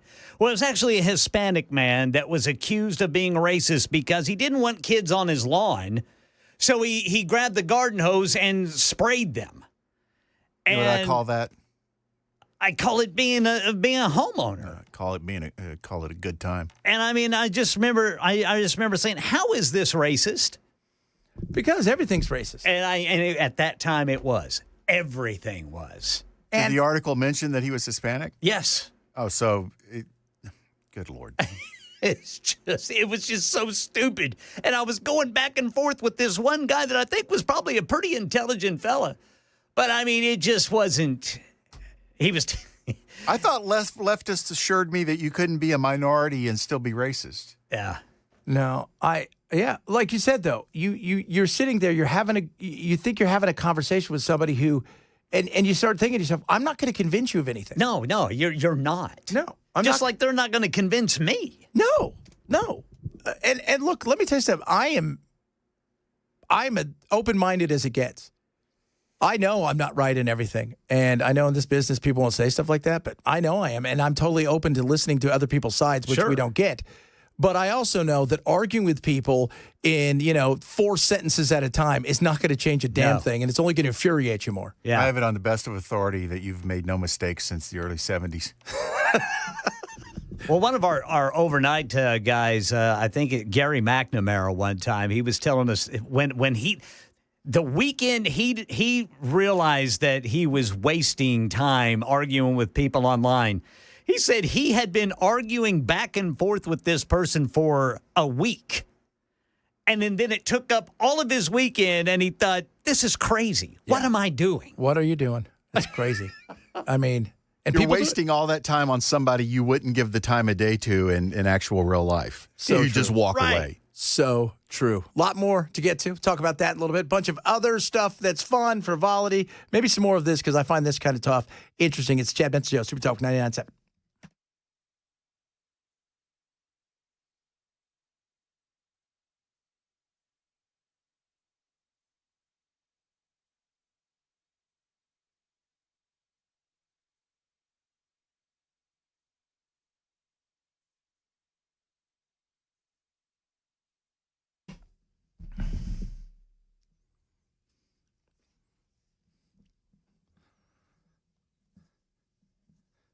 Rough Greens, ruffgreens.com. Vitamins, minerals, probiotics, omega-369, all of this incredible stuff packed into an amazing supplement you give your dog on a daily basis, and your dog's absolutely going to love it. And there's a reason for that, because it's good for him. And it's going to be good for your pocketbook, too. It's going to help your dog stay out of the vet. It's going to give your dog more life, more energy, help with their aches and pains in their joints. I want you to try a Jumpstart trial bag now.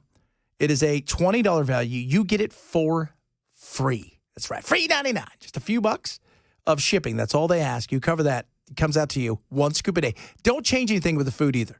This is the thing is they want to show you that this is going to bring the food to life. Try it now. A Jumpstart trial bag of Rough Greens. Put them to the test. $20 value comes to you absolutely free. ruffgreens.com/chat. ruffgreens.com/chat.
All right, drivers, we got problems, especially if you're trying to get to downtown. We've got 40 westbound near Fessler's Lane, police reporting a crash, then 65 southbound near Trinity Lane, 24 eastbound on the East Loop at Shelby Avenue. The left lane is blocked by a crash there, and then 40 eastbound at Church Street.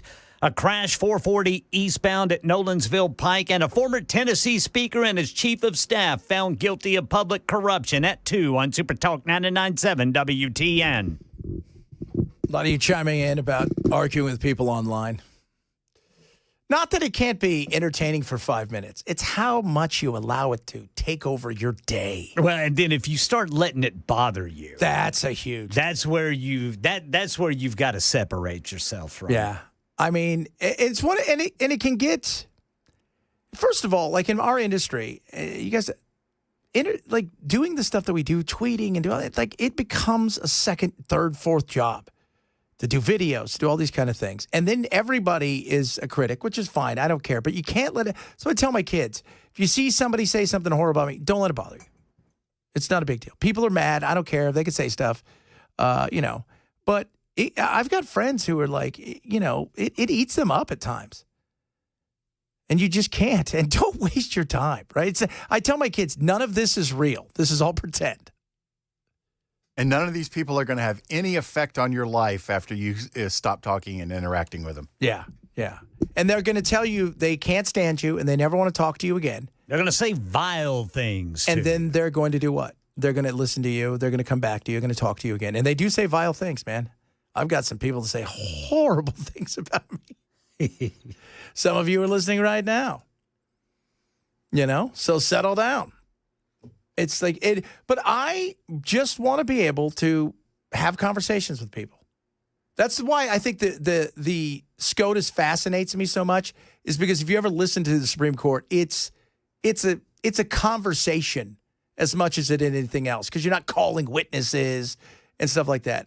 And I love that. I love a good conversation, debate, whatever you want to call it, without having to get into a screaming match. And unfortunately, part of that's on us, because we've made that the thing that entertains us.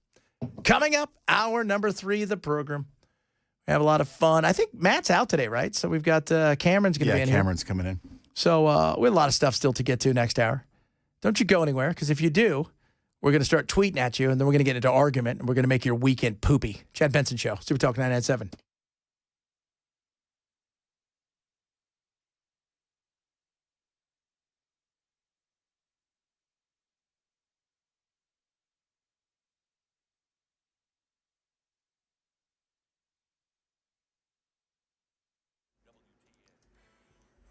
Two o'clock on the dot. I'm Ken Weaver with your top stories. Again, tracking the potential of severe weather until 7 o'clock tomorrow morning. We could see all the things, including isolated tornadoes. Got the full forecast in 5 minutes. The jury in the federal corruption trial of former Tennessee Speaker Glenn Cassidy and his chief of staff at the time, Cade Cothran, returned guilty verdicts this morning. Channel 4's Stacey Cameron reports. Well, both men are certain to appeal the law that was given to the jury today, but sentencing will now take place in a couple of months after a federal probation report is read.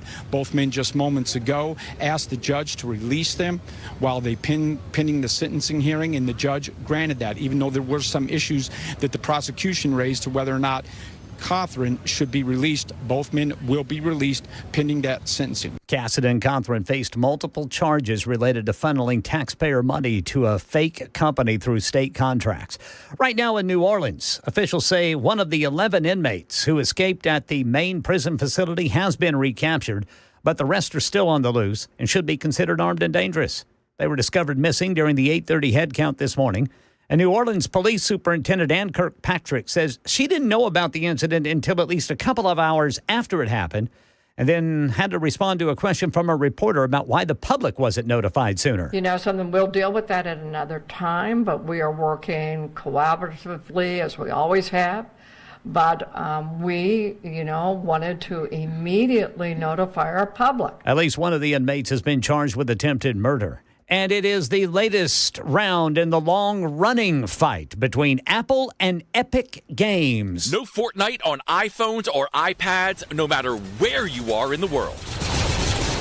Fortnite maker Epic Games, in a post on X, now says Apple blocked its resubmission to the App Store. And that, Epic says, is forcing it to take the game offline worldwide for iOS devices. Epic and Apple have been in a legal fight for years over Apple rules on in-app payments.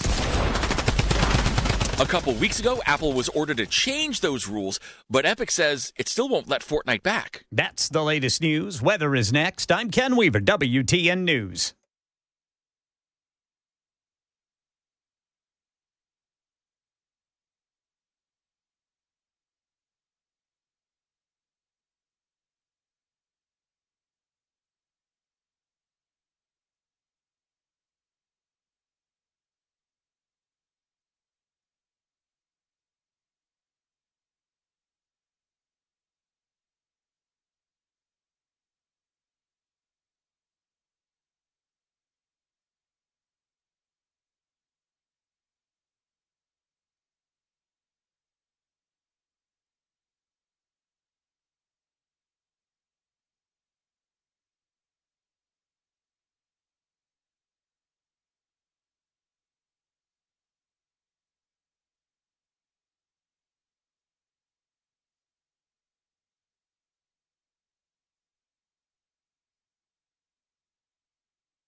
We're going to have all the coverage of the breaking coverage of the giant storm. Stormapalooza happening tonight on TN.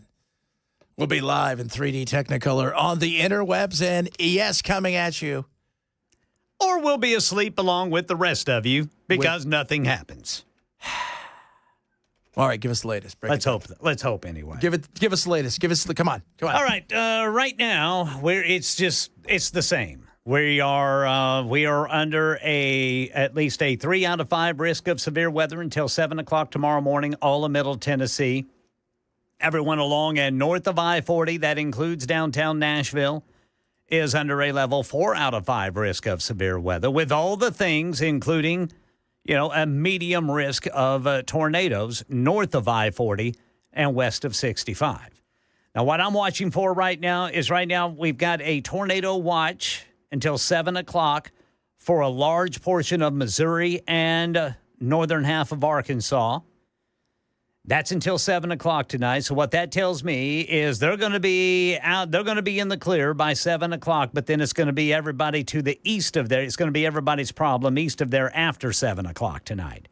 I've seen on Channel 4, their models are showing this line that they are predicting will develop rolling across Nashville at midnight.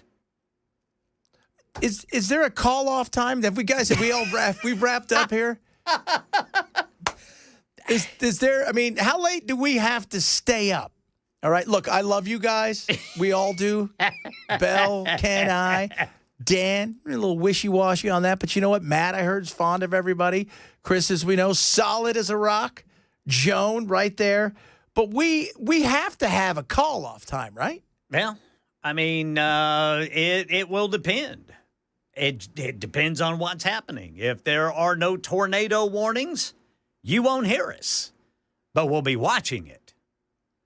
But when is like the point where you're sitting there and your eyes are starting to fade, right? Like, yeah. At what point do you go, all right, if something happens, I'm going to be asleep. I'm not making this. When this line gets out past Wilson, Rutherford, and Coffee counties, Sumner counties, when it gets east of there, then that's whenever and there's no tornadoes, then we're just, all right, everybody have a good night. But what time do you think that would be? Because like if that doesn't get there till midnight, are you going to be awake? It depends on what it's doing up until then. You're supposed to say no, Chad. At 9:30, Chad, we're calling the damn thing off. I will be in my soft clothes and asleep with Have Gun Will Travel on the TV. It's phenomenal. Really talk about an old reference. By 9:30 tonight. That show's older than you are, Ken. Settle down. Paladin's the man. Paladin. That's right. He's got a card. He's got a business card. Have Gun Will Travel. Like he's always sitting in a hotel in the Crystal Palace in San Francisco. Yeah. Yelling at the little... Yelling at Hey Boy. Yeah, Hey Boy. And then there's always a beautiful woman who comes around. That's right. A damsel in distress. Always, yeah. It's never a guy. It's never like, hey, Paladin. I need some help. So did you guys hear that? 9:30 tonight. If nothing bad has happened, you guys are on your own. Don't quote me on that. Anything after that, well, you know what? No, we would never leave them on their own. No. You cover Warren County, Tennessee, too? Sandra wants to know. We'll be here if there are tornadoes. That's right. Got a Richard Boone reference. Whew. The old great Dick Boone. Dick Boone. What's happening, Dick Boone? I'm watching, what's it right now? Tales of Wells Fargo. Ah, freaking love it. Oh, God, great show. Dale Robertson. That's right. A horse rancher out of Oklahoma who made it famous. And you know what's funny? A vast majority of the horses in that show were his horses. Were his horses, yeah. That guy was cool. He's just saying what's going on. He was the ultimate company man. Mm-hmm. I mean, he'd do anything for Wells Fargo. Somebody said, look, I care about you, the audience. I do. I care absolutely about each and every one of you. But I just asked for a friend that, like, if you work at the White House, they kind of give you a stand down. All right, we're done. There's going to be no more press conferences. We're shutting the White House down for the night. That's the thing. I'm asking, is there a stand down time for all of us?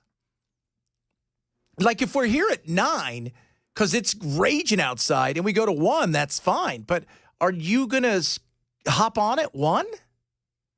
That's yeah. Yeah. No, you aren't. If there's a tornado, absolutely. But who are you going to hop on to? What are you going to do? There will be people who may not have electricity. No, but who are you going to... Well, how's that going to help them, Ken? They've got radios. They'll with be batteries listening in to them. radios. No, but I mean, how are you going to reach them? Because are we going to tell Bell he's got to stay here until tomorrow morning? No, we've got somebody on call. Yeah. Yeah. They'll have to come in. We're not going to expect somebody to sleep under the board. Listen, I care about all of you. You guys are making me look bad. And don't make me come in there. You're the one who came in there earlier, Ken. You're like, dude, I hope this doesn't go sideways. Oh, I do. I hope it doesn't. No. Because if it goes sideways, that means there's tornadoes, and we don't want anybody to have to deal with that. Yeah, we will know. We still remember, what was it, 3 years ago when that one ripped through town? Yep. Well, and that was the one where it wasn't supposed to. There were not even any tornado watches out. That's when it's scary. And all of a sudden, boom, there's a tornado warning. I was saying when I was coming in today, it has that feeling of... Oh, yeah. Because it's got a little bit of moist in the air. Yeah. You know, almost that electricity. You can feel a little cool, but it's also like there's a warmth. Warm humidity. But it's safe to say that I can go home and take a nap for a couple hours, right? Well, maybe, yeah. Oh, God, you're not helping. Dude, you're 2 blocks away. It's not that because I fall asleep. And then what happens is I get 48 text messages from Mandis and everybody going, I'll be there with bells on. So you know what? You pull a Mandis and about 8 p.m. you go, guys, I'm not going to be available for the next few hours. So good luck to all of you. Is that what he does? That's what he did that last time. Oh, that's right. I forgot about that. I thought he was on vacation. Isn't he going on a Disney Brother Dan cruise? Mandis? Yeah. I don't Getting know. ready to, I think. I don't know if Brother Dan Mandis is going on He's vacation. going on a Disney cruise. Oh, that's right. Oh, yeah, that's right. Yeah. Man, Disney cruise, that's an expense. A Disney cruise? Does he have little kids? He's got a grandkid, but how? Like, He's got a stepson. Yeah, but how old? 9, 8 or 9. Yeah. That's about right. He's got a little grandbaby. That's about right. Yeah, but the grandbaby's not going to enjoy it. That was the best thing my mom said she ever did. She took the kids on a Disney cruise. I think his grandchild lives in Phoenix. No, somewhere in California. Louisville. Louisville. Oh, okay. Or Indiana, outside of Louisville in Indiana. Okay. See, but if you go on the Disney cruises, everybody I know that's ever been on one just says it's great. You just tell the kids, we'll see you. And they have cruise directors and the kids go, they have their own things they do and they're never around. And you can just go and just figure out how you're going to pay for The it. cruise director hypes them up on sugar and then gives them back. Figure out how you're going to pay for it because it's not cheap. So right now, the line that we're going to be watching is forming. Okay. It's running from basically Illinois, Quincy, Illinois, all the way down to Hot Springs, Arkansas. It is just west of St. Louis right now, and it's showing some severe thunderstorms are in it. In Missouri. Missouri's getting hammered right now. Good. Now, I don't see any tornadoes with it, but definitely some severe thunderstorm warnings are popping up. They're just west of St. Louis and Poplar Bluff, Missouri. Oh, Poplar Bluff. You been there? And it's, I think I've driven through it. It's Poplar. It's Poplar. Yeah, I've been to Poplar Bluff. It's a cool place. It's like, you go there and you're like, this is God's country. If he was to forget somewhere. It's not very nice, Chad. I'm excited, though, for tonight. This is going to be great. It's going to be, the potential is big. And like I said earlier, I mean, all jokes aside, we're going to be here all night. If we have to go through all the way till tomorrow, it is what it is. But you never know because it could dissipate within 4 or 5 hours. Well, and that's what makes it so dangerous is it could literally just evaporate or it could turn into something just horrible. Yeah, I know, Bell. Like, Bell just keep pushing it. It's like, I know, Chad, this could and be then, awesome. we'll be here going, where's Chad? Did he get hit by the tornado? Tornado. No, my stepdaughter's so excited because she really wants to be a meteorologist. That's like her jam, which is cool. I mean, that's a good thing to go for. I mean, get her a job over at Channel 4. Channel 4, that's right. Which one of the TV news weather people do you trust the most here? Dan Thomas. Dan Thomas? Yeah. What about you, Ken? I can't trust. First of all, that's not a great weather name. Well, that's his name. It's not. It's a horrible. You don't have a stage name? Like Bobby Raines or something like that? I trust all of them. Dan's just a guy that anytime we've needed him to come on and talk about what's happening, whether it's tornadic events or bad snowfall or something like that, he's always there for us, ready to go. Dan Thomas, man, it's a strong name. What do you guys think? Meteorologist Dan Thomas. It's got to be a meteorologist. Somebody has a ham radio. Yep. Hey, Dan taught Matt what sublimation meant. Oh, really? Yeah. On the air. Bill Hall's getting a big shout out. Bill Hall. Yeah, 2. Are these boys with this Nashville severe weather are pretty good, too. They're calling you the weather wizard. Because of your beard. I know. I can cast a spell and make the tornadoes go away. Pam just texted me. I forgot about this one. There's a weather person here in town named Danielle Breezy. Oh, yeah. That's her real name, right? I think so. Because, that's her married If that's a fake name, then... That's her married name. Danielle Breezy. What's up, Breezy? Indeed. Stormy Daniels is not a... Danielle Breezy's the GOAT. That's weird to call a woman the GOAT. The greatest of all time? Sounds like you're calling just her the an animal. GOAT. Oh, the GOAT. She's a goat. Daphne DeLorean? Daphne DeLorean. She was at Channel 4. She was actually a good friend of the station, and she's since retired and gone on to be a mommy. She's got three kids now. That was a long time ago. And she got three little boys now. Oh, good for her. She was very nice. This isn't a real name, but it would be Thunderbolt McCloud. Thunderbolt McCloud. What's up? It's me, Thunderbolt McCloud, here with your AccuNews weather. Oh, goodness me. And right now we have no severe weather warnings right now here. Not here. Okay. Yeah, in fact, I mean, looking at radar here in Tennessee, there is nothing on radar in Tennessee right now. And, well, in the far northeast corner up there around Bristol, but nothing here in Middle Tennessee at all. We've got a few areas of rain just north of the border in southern Kentucky, but it's just light rain. Right now, the issue is this line that is forming out there in Illinois, Missouri, and Arkansas. It looks like it's just now getting organized. Okay, it's just getting organized. Weather, come over here. Storm clouds over here. So that'll be, we've got you covered tonight. Don't worry, though. We've been texting back and forth. We've got you covered from top to bottom. The entire Storm Tracker team weather group will be here with our Storm Tracker. Storm Tracker. Chad's going to send his stepdaughter out in their car and make her chase tornadoes. Tracker. Nancy Van Camp. She was a hottie. Ask Belle. I don't remember her. I don't know. But apparently she was a hottie. Was she hottie like the... Every time I hear the word Van Camp, though, I think about beans. Oh, that's good. That's good.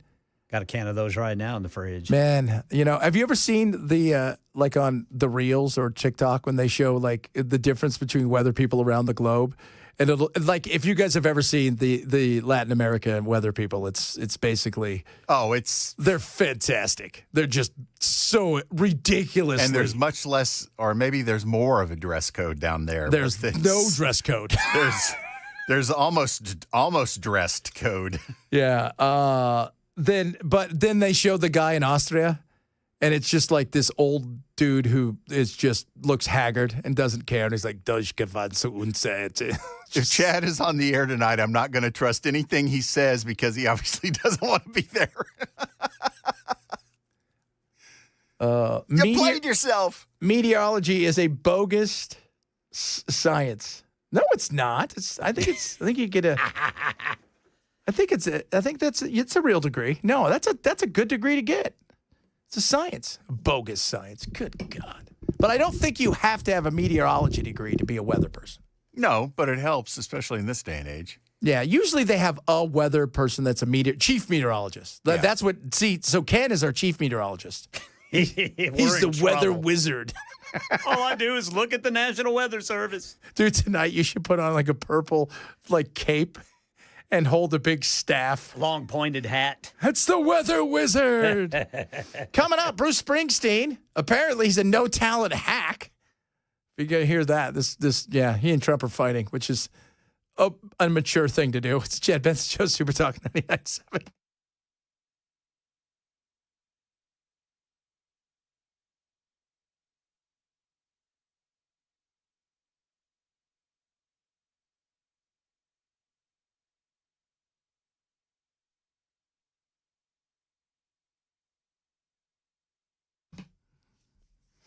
Prize Picks. It's awesome. You want to win up 2,000 times your money? Prize Picks helps you do it. Let me tell you how. It's more, it's less. It's that simple. It's above, it's below, it's more, it's less. It's the easiest way to play fantasy on a daily basis. You pick players, not teams. You win up 2,000 times your money. Plus, right now, every time you play and set a lineup, you have a chance to win a VIP trip for two to the championships of the basketball world. So join today. Now, here's another great thing. Use my code Chad. So you download the app, and you say, all right, what do I do? Type in Chad. You get a $50 bonus when you play your first $5 lineup. It's that simple. And it's win or lose, right? So you can lose both. And setting a lineup, it's simple. It's two. You could pick basketball.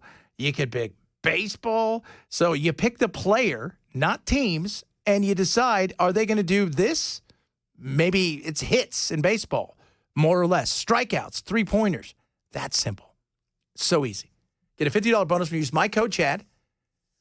All you have to do is download the app today. Play your first $5 on that, get that $50 bonus. Prize Picks. Run your game. Must be 21. Present Tennessee. Gambling problem? Call 1-800-426-2537.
All right, drivers, still got a crash. 40 westbound near Fessler's Lane. Another one 65 southbound near Trinity Lane. Then 24 eastbound that's on the east loop at Shelby Avenue. The left lane is blocked there, so get to the right.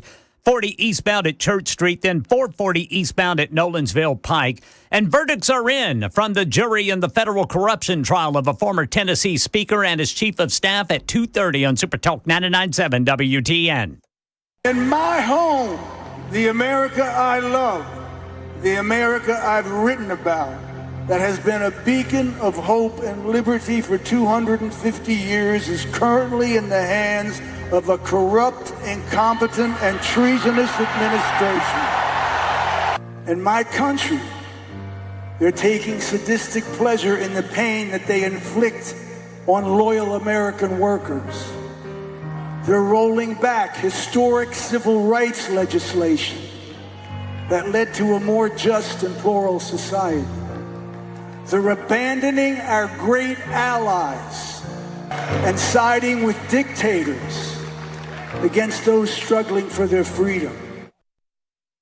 Ladies and gentlemen, that was the boss. Bruce Springsteen. Yeah. Oh, I was going to ask you who that clown was. Thanks for the lecture, Bruce, especially after paying $1,200 for a ticket to see you. Yeah, the boss right there. Somebody say He's just another billionaire with an opinion. He's a no-talent hack. Just shut up. It's like, just shut your mouth, man. I was born in the USA, guys. We get it. We get it. You're a citizen. I don't know why. You weigh in to politics. It's a dangerous game. But you go over to other places around the globe and you start talking about how crappy back in my home of America. And I can recognize he's got talent, but it's never been my jam. Great songwriter. Yeah. Great songwriter. Yeah. Guy's got talent, but he was never my jam. Like, I hate Pink Floyd. Yeah, I know. Pink Floyd. Neither one of those really. I mean, if you love them, more power to you. Yeah. But neither one has ever kind of really. Well, Roger Waters has gone off the deep end, he's man. nuts, right? Like that guy is. Like, I think he might be right up there with he and Kanye. They're Be probably, working on they're an probably album or getting ready for a something. tour. Yeah. But Trump, of course, can't not get involved. I fell asleep halfway through that. Well, Trump responded to Springsteen in a fiery Truth Social post, writing this, quote, I see that highly overrated Bruce Springsteen goes to a foreign country to speak badly about the president of the United States. Never liked him, never liked his music or his radical left politics. And importantly, he's not a talented guy. He also went on to say, did you see today, he said the reason that Taylor Swift's not popular anymore is because of him. Who said that? Trump. Would just stop it. Why do you it's talk? Not necessary to critique everything. He does. Yeah, you don't need to get involved in all that. Oh, I mean, dude, you've won the border. You won the election by a landslide. Just focus on the task. That's all you have to do, right? You got to get your big, beautiful bill. It's huge, so big. I'm just waiting for him to tell us all that the Beatles are irrelevant and they had, no good songs. Oh, he probably would. Yeah. There are no talent hacks. None of them were good. Although sometimes it is funny what he says in response. Yeah. But the whole thing is like, there's no reason. He's a hack. Never met anybody this bad at music. He doesn't even play his own guitar.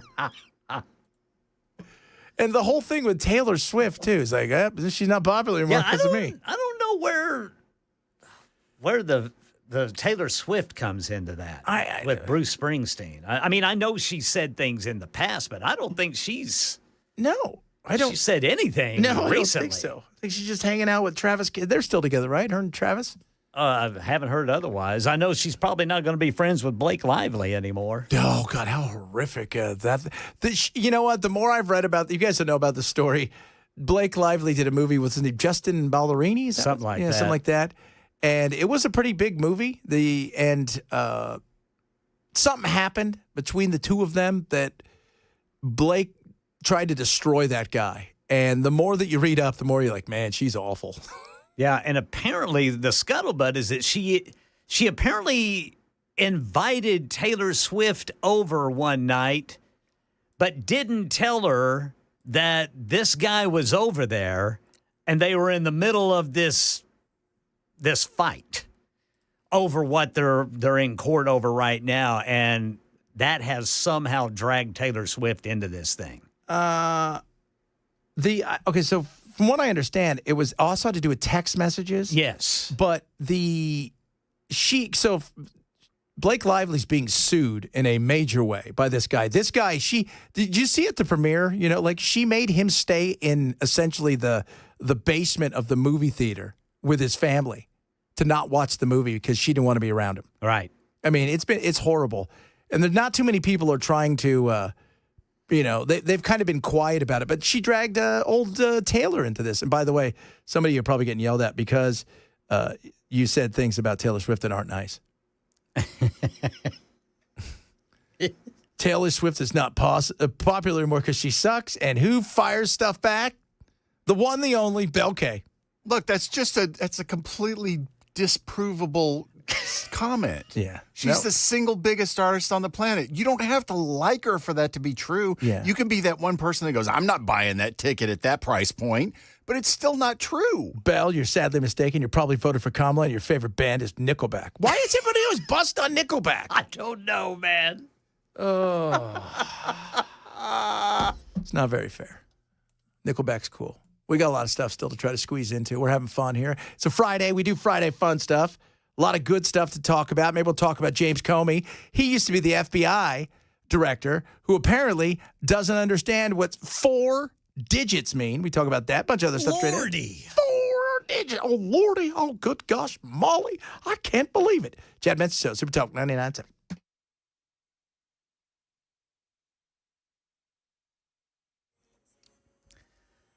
I'm Ken Weaver with your top stories. Everybody in Middle Tennessee under a level 3 out of 5 risk for severe weather, but it is a level 4 out of 5 along and north of I-40, including downtown Nashville. And this risk is going to be with us until around 7 o'clock tomorrow morning. Full forecast coming up in 5 minutes. Right now in Tennessee, verdicts are in from the jury in the federal public corruption trial of former Tennessee House Speaker Glenn Cassida and his chief of staff at the time, Cade Cothran. Both were accused of setting up a fake company and funneling taxpayer dollars through state contracts and then pocketing said money. After 3 weeks of testimony and 4 days of jury deliberations, the jury came back with their verdict. According to a note around 11:25 this morning to the judge, they have found both defendants guilty. That's Channel 4's Stacey Cameron, who says the judge allowed both men to be released until sentencing in a few months. They face up to 20 years in prison. Nearly a dozen inmates on the run after escaping the main prison in New Orleans this morning. Sheriff Susan Hudson says they discovered it this morning. During a routine head count at 8:30 this morning, it was determined that several detainees were unaccounted for. Immediately upon discovery, OPSO activated emergency protocols and launched a coordinated response to locate and return these individuals to custody. So NOPD was able to find one of the inmates who has been recaptured, but the rest are still on the run and considered armed and dangerous. Republican infighting threatening the GOP's plan to make the Trump tax cuts permanent and impose significant changes to Medicaid and other programs. ABC News national correspondent Stephen Portnoy. Several Republicans say the big, beautiful bill still needs work. 4 of them voted against advancing the measure in the House Budget Committee. South Carolina's Ralph Norman says it doesn't cut enough. I'm tired of smoking mirrors. Further complicating matters for House Speaker Mike Johnson, GOP moderates opposed the bill, saying it doesn't do enough to restore the state and local tax deduction. Facing a self-imposed Memorial Day deadline for passage in the House, Johnson will need to achieve near unanimity in his conference to get the measure into the Senate. Stephen Portnoy, ABC News, Washington. That's the latest news. Weather's next. I'm Ken Weaver, WTN News.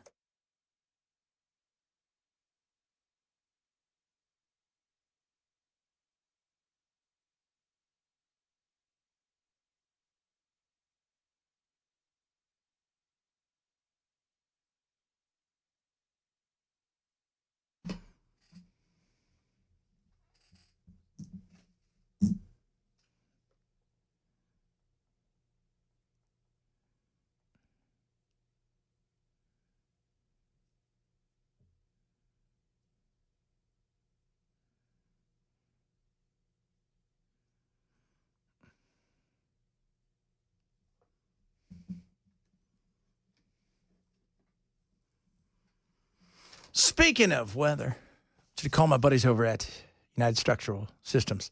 30 years experience, 30,000 happy customers, and they're ready to help you because it is about taking care of your home.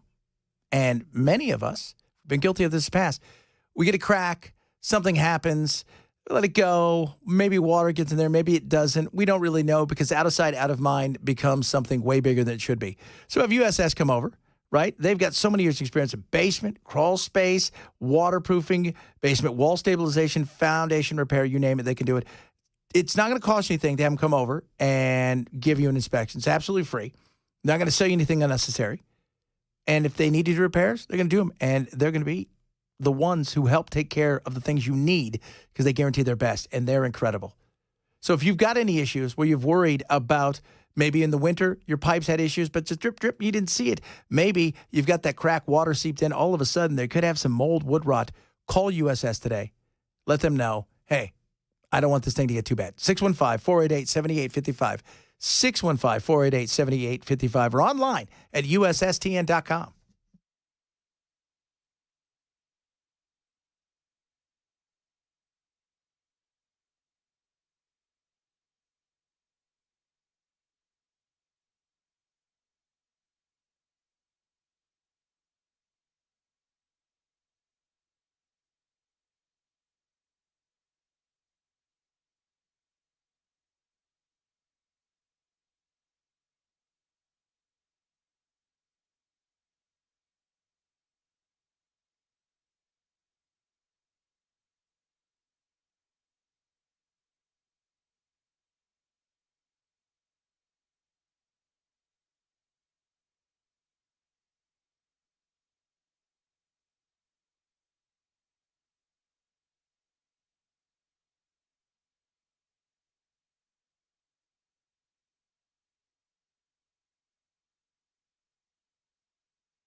My Pillow.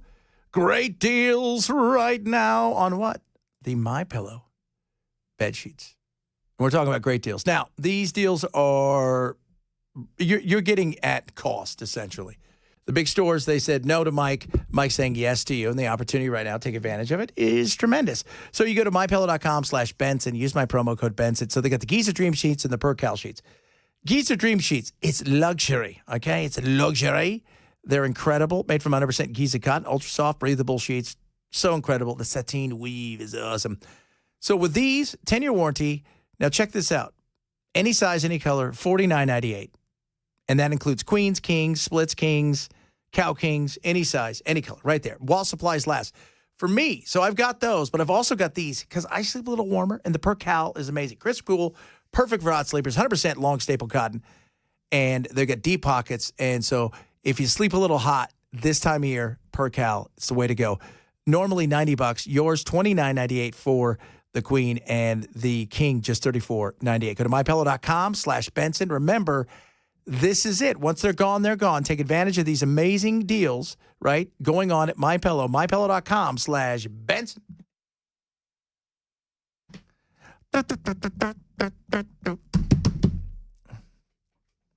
Love it, baby.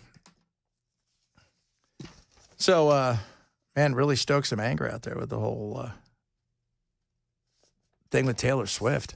For those of you guys who don't know, Belle and Taylor have a really long-going relationship. He has stalked her for years. Unsuccessfully, I might add. Unsuccessfully. But I love how it's like, they're the worst. Really? Like, okay, you don't have to like them. That's my whole thing is I'll never discount somebody's musical opinion. No. If you enjoy it, man, more power to you. Yeah, but like, not everybody's going to. No, I can't stand Fish because they're stupid. That being said, I can appreciate nothing about them, but they do play instruments and they sell out arenas. If you're passionate about something, don't apologize for being passionate. Everybody's got what is besides ABBA? Like, oh, Ken, there's a perfect one. What is your dirty little secret music wise? Like everybody's got one where you're like, I would never tell anybody. Oh, who you like? Yeah. Well, back in, I don't care about it now, but in high school, I liked Culture Club. Oh. But I wasn't about to let my buddies know that I liked Culture Club. No. I've met Boy a couple times when I was in England. Yeah. First of all, he's a big dude. Just want to let you guys know. So I understand. Yeah, he is not a 5'4" waif. I mean, he. Talking about Boy George? Yeah, he's a big dude, and I loved his voice. How tall is he? He's about 6 something. Is he seriously? Yeah, and he's wide, man. He's super wide, and he fought all the time. Two people, the Culture Club, Mikey and them would say if anybody said anything, called him anything, he's ready to throw down. I freaking love their music, man. Oh, yeah. Come. Well, he also has an extraordinarily unique voice. You never listen to him and go, hey, he sort of sounds like, no, he sounds like himself. Yeah. Sounds like Boy George. There's few out there that when you hear their voice, you know immediately who they are. Yeah. Yeah, and he's one of them. Absolutely. Church of the Poison Mind is my favorite song. In the Church of the Poison Mind. Who does that? Culture Club. Let's keep it that way. No. I'm not. You know what I loved about him? Do you remember The Crying Game? The song when he did the soundtrack Vaguely. for that? Oh, God, that was so good. Because his voice was haunting. Yeah. It was like, it's so awesome.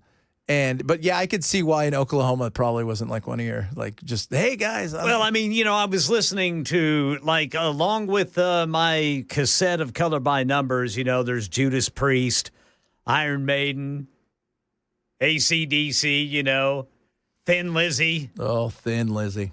Yeah, it says ZZ Top, all of that. And yeah, I mean, I wasn't going to say, hey, fellas, hey, guys, how about we listen to Color by Numbers?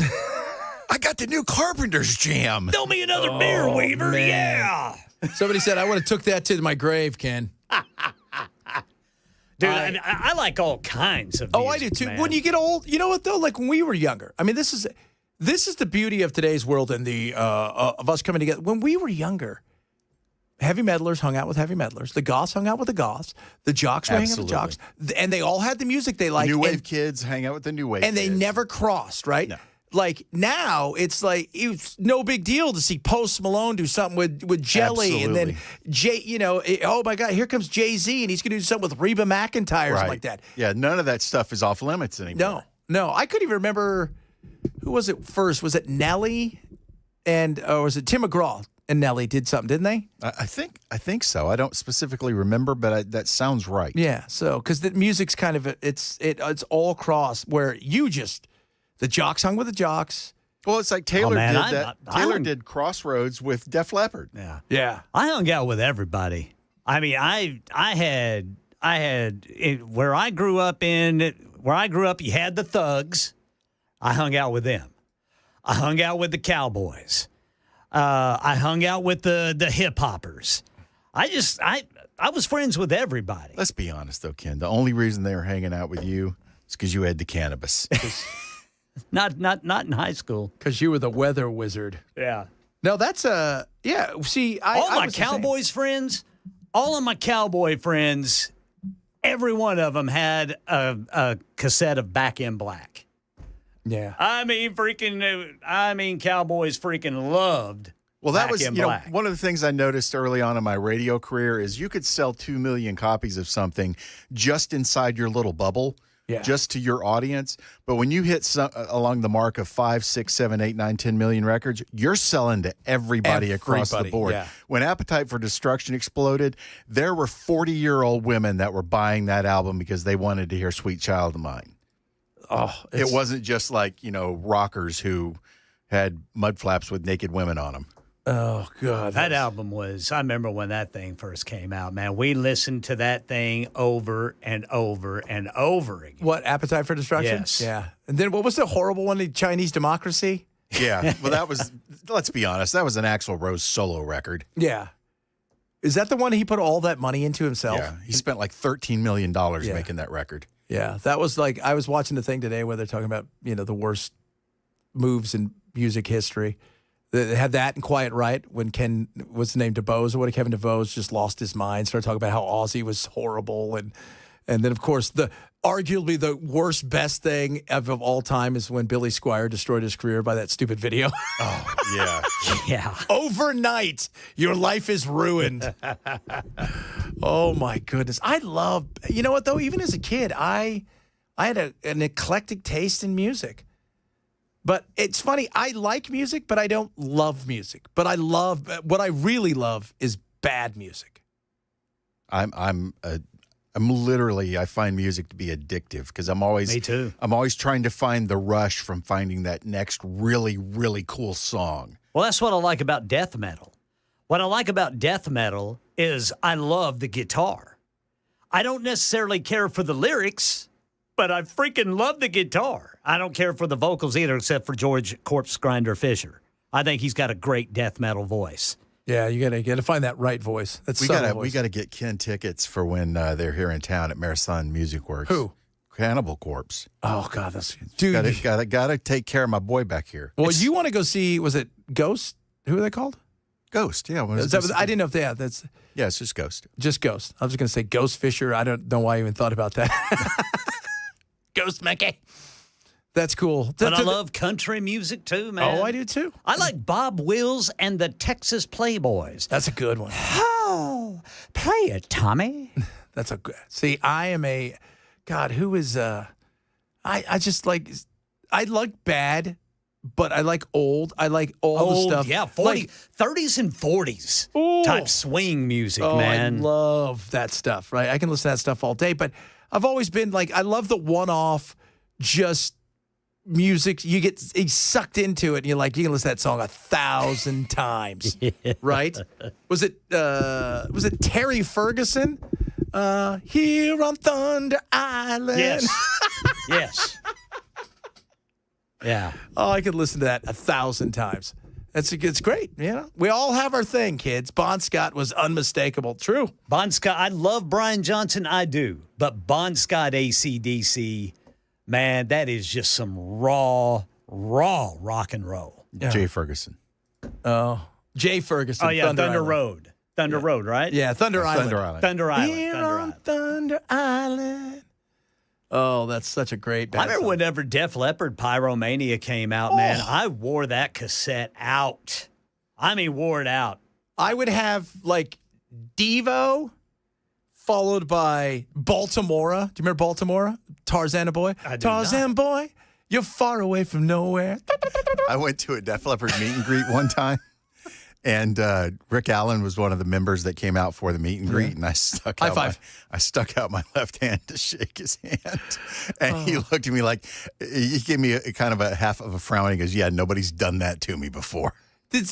Was he driving or was he? He was driving. Okay, that's and his seatbelt on. His seatbelt ripped his arm off. Goodness, yeah. But it didn't rip his head off, and that's why you wear Nope. a seatbelt. That's what happened to me. Is it seatbelt ripped my head off? Ripped your head straight off. And then he came back and did Hysteria. That's right. They built those special things for him. They said they weren't going to go on without him, and they didn't.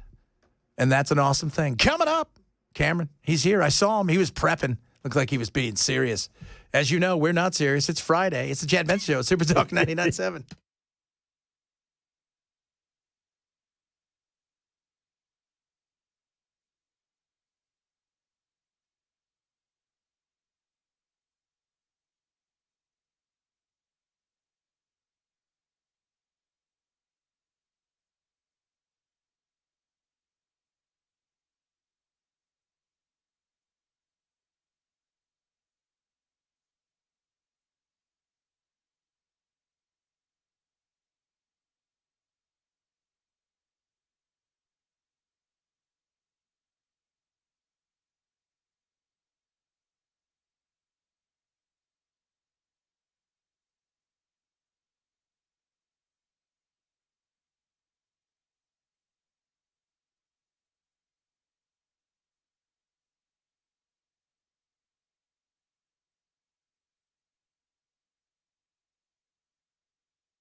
Wrapping it up. Cameron's getting the show ready, so he said, I'm not coming in with Chad. I don't like him.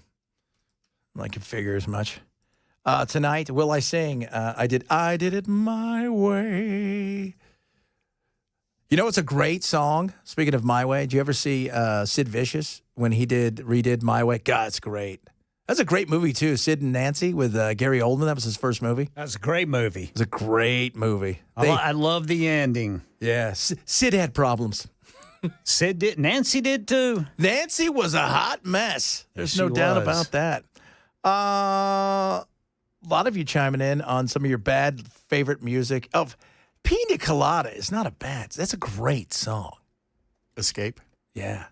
The Pina Colada song. Have you ever seen the video? Great song. Oh, good. Yeah. The video, it's like, why is my math teacher singing a song? That's exactly what it looks like. You know who band I love? Dr. Hook and the Medicine Show. Oh, yeah. absolutely. man. Oh, yeah. There was some of the members used to live here. Oh God, they are Weird that they would live in Nashville. I know. God. That is, and you know what's interesting is, so when I was in England, they had their hits in the 80s, in the 70s, you know, but they kind of fell off after a while. And then he had a huge resurgence in Britain. He's a big star in Britain, way bigger than here. And of course, Ray, what was his name? The guy with the one eye, patch guy? I have no idea. He was so funny, that guy. I'm like, so wait a minute here. Everybody thought he was Dr. Hook because he had the patch. He had the one eye. It's so great. Such an amazing, goofy band. I love stuff like that. I love stuff like photos of the escape inmates are coming out, people. Let's see them. Okay. Where are they at? What are you looking at? Sylvia's Mother, great song. Absolutely. Oh, Aqua yeah. Barbie Girl. You know what song I like too? This is a good one. The Rednecks. If it had been for Cotton Eye Joe, I've been married a long time ago. Where did you come from? Where did you go? Where did you come from? Cotton Eye Joe. Let's So see here. they're looking out to, they've released, one is caught. I Yeah, think they it was- got one. Sandra said earlier, imagine being the first one caught. Yeah. You suck. So they say they have weapons. I don't know what kind of weapons they could have. Looky there, man. Apparently, they got out through a hole in the wall behind the toilet and sink in a cell. And nobody saw that, huh? And nobody Did it have saw a poster that coming. over it? And there's dirty words on the wall. Kids, don't look at that. Oh. Do not look at that. Don't look at the dirty words. Boy, jail looks fun. Yeah. Jail does not look fun. No, sir. At all. So, oh, man. So there's 11 of them now, down to 10. Down to 10. And they're out and about in New Orleans. Could they be coming this way? Or are they going to try to get out to the Gulf of America? Oh, goodness me. So tonight, right now, let's let you guys know this. We are all hands on deck. The weather wizard, Ken, Joan, myself, Brian, not Matt, Dan, and Chris will be there as well. And Mason. Don't forget Mason. Mason. Brother Mason Fleming. That's right. We're not quite sure that you know, who it's going to be, because Bell seemed kind of like, well, Mason was first up. But I said, well, good, it's not you. Hey, I've done it the last 2 times. Well, you know what? We're fun. So let's just deal with it. So as of now, the weather should be arriving. What time you think, Ken? From what I've seen on Channel 4, their models have this line moving over Nashville around midnight. Okay. So that means it will hit portions of our listening area maybe a couple of hours before then. So I would say starting around 10 o'clock tonight. Okay. All right. So it just depends on how fast this line moves. Yeah, we've got some. We don't know yet, but there's a chance that we could see some severe thunderstorms. Possibility of some tornadic. Yeah, this thing's right now. St. Louis is under a tornado warning right now. Man, St. Louis needs a bath. And there's tornado warnings south of there too, just south of Farmington and just west of Cape Girardeau. Good, Cape Girardeau. Whew. Had some good times there. I'm lying. I've never been there. I don't think. I think I've driven through there. Cape Girardeau, St. Louis. You been to St. Louis? I've never been to St. Louis. Yeah, St. Louis is fun. It's a good time right there. I bet. They do need a bath. I never hear anything good about St. Louis. No. And I'm not judging it. I never hear anything good about St. Louis. It's, you know what? It's funny because, like, the city's got portions that are beautiful, but then there's portions where they've just let it deteriorate to the point where it's such a joke. And you're like, how? Oh, yeah, it's a blue city. That's how. Blue cities, guys, got to watch out for them. I'm just telling you. All right, coming up next. Not Matt Murphy, Cameron Smith, straight ahead. He's got a lot of stuff. He wouldn't even come in with me because he's like, I hate you, Chad, and I'm prepping. So I thought it was rude. Hopefully you guys hear from us Monday and not tonight because the weather's so bad. Yes, sir. And we're asleep in our soft clothes. Soft clothes it is. Have a good one, maybe kind of, sort of.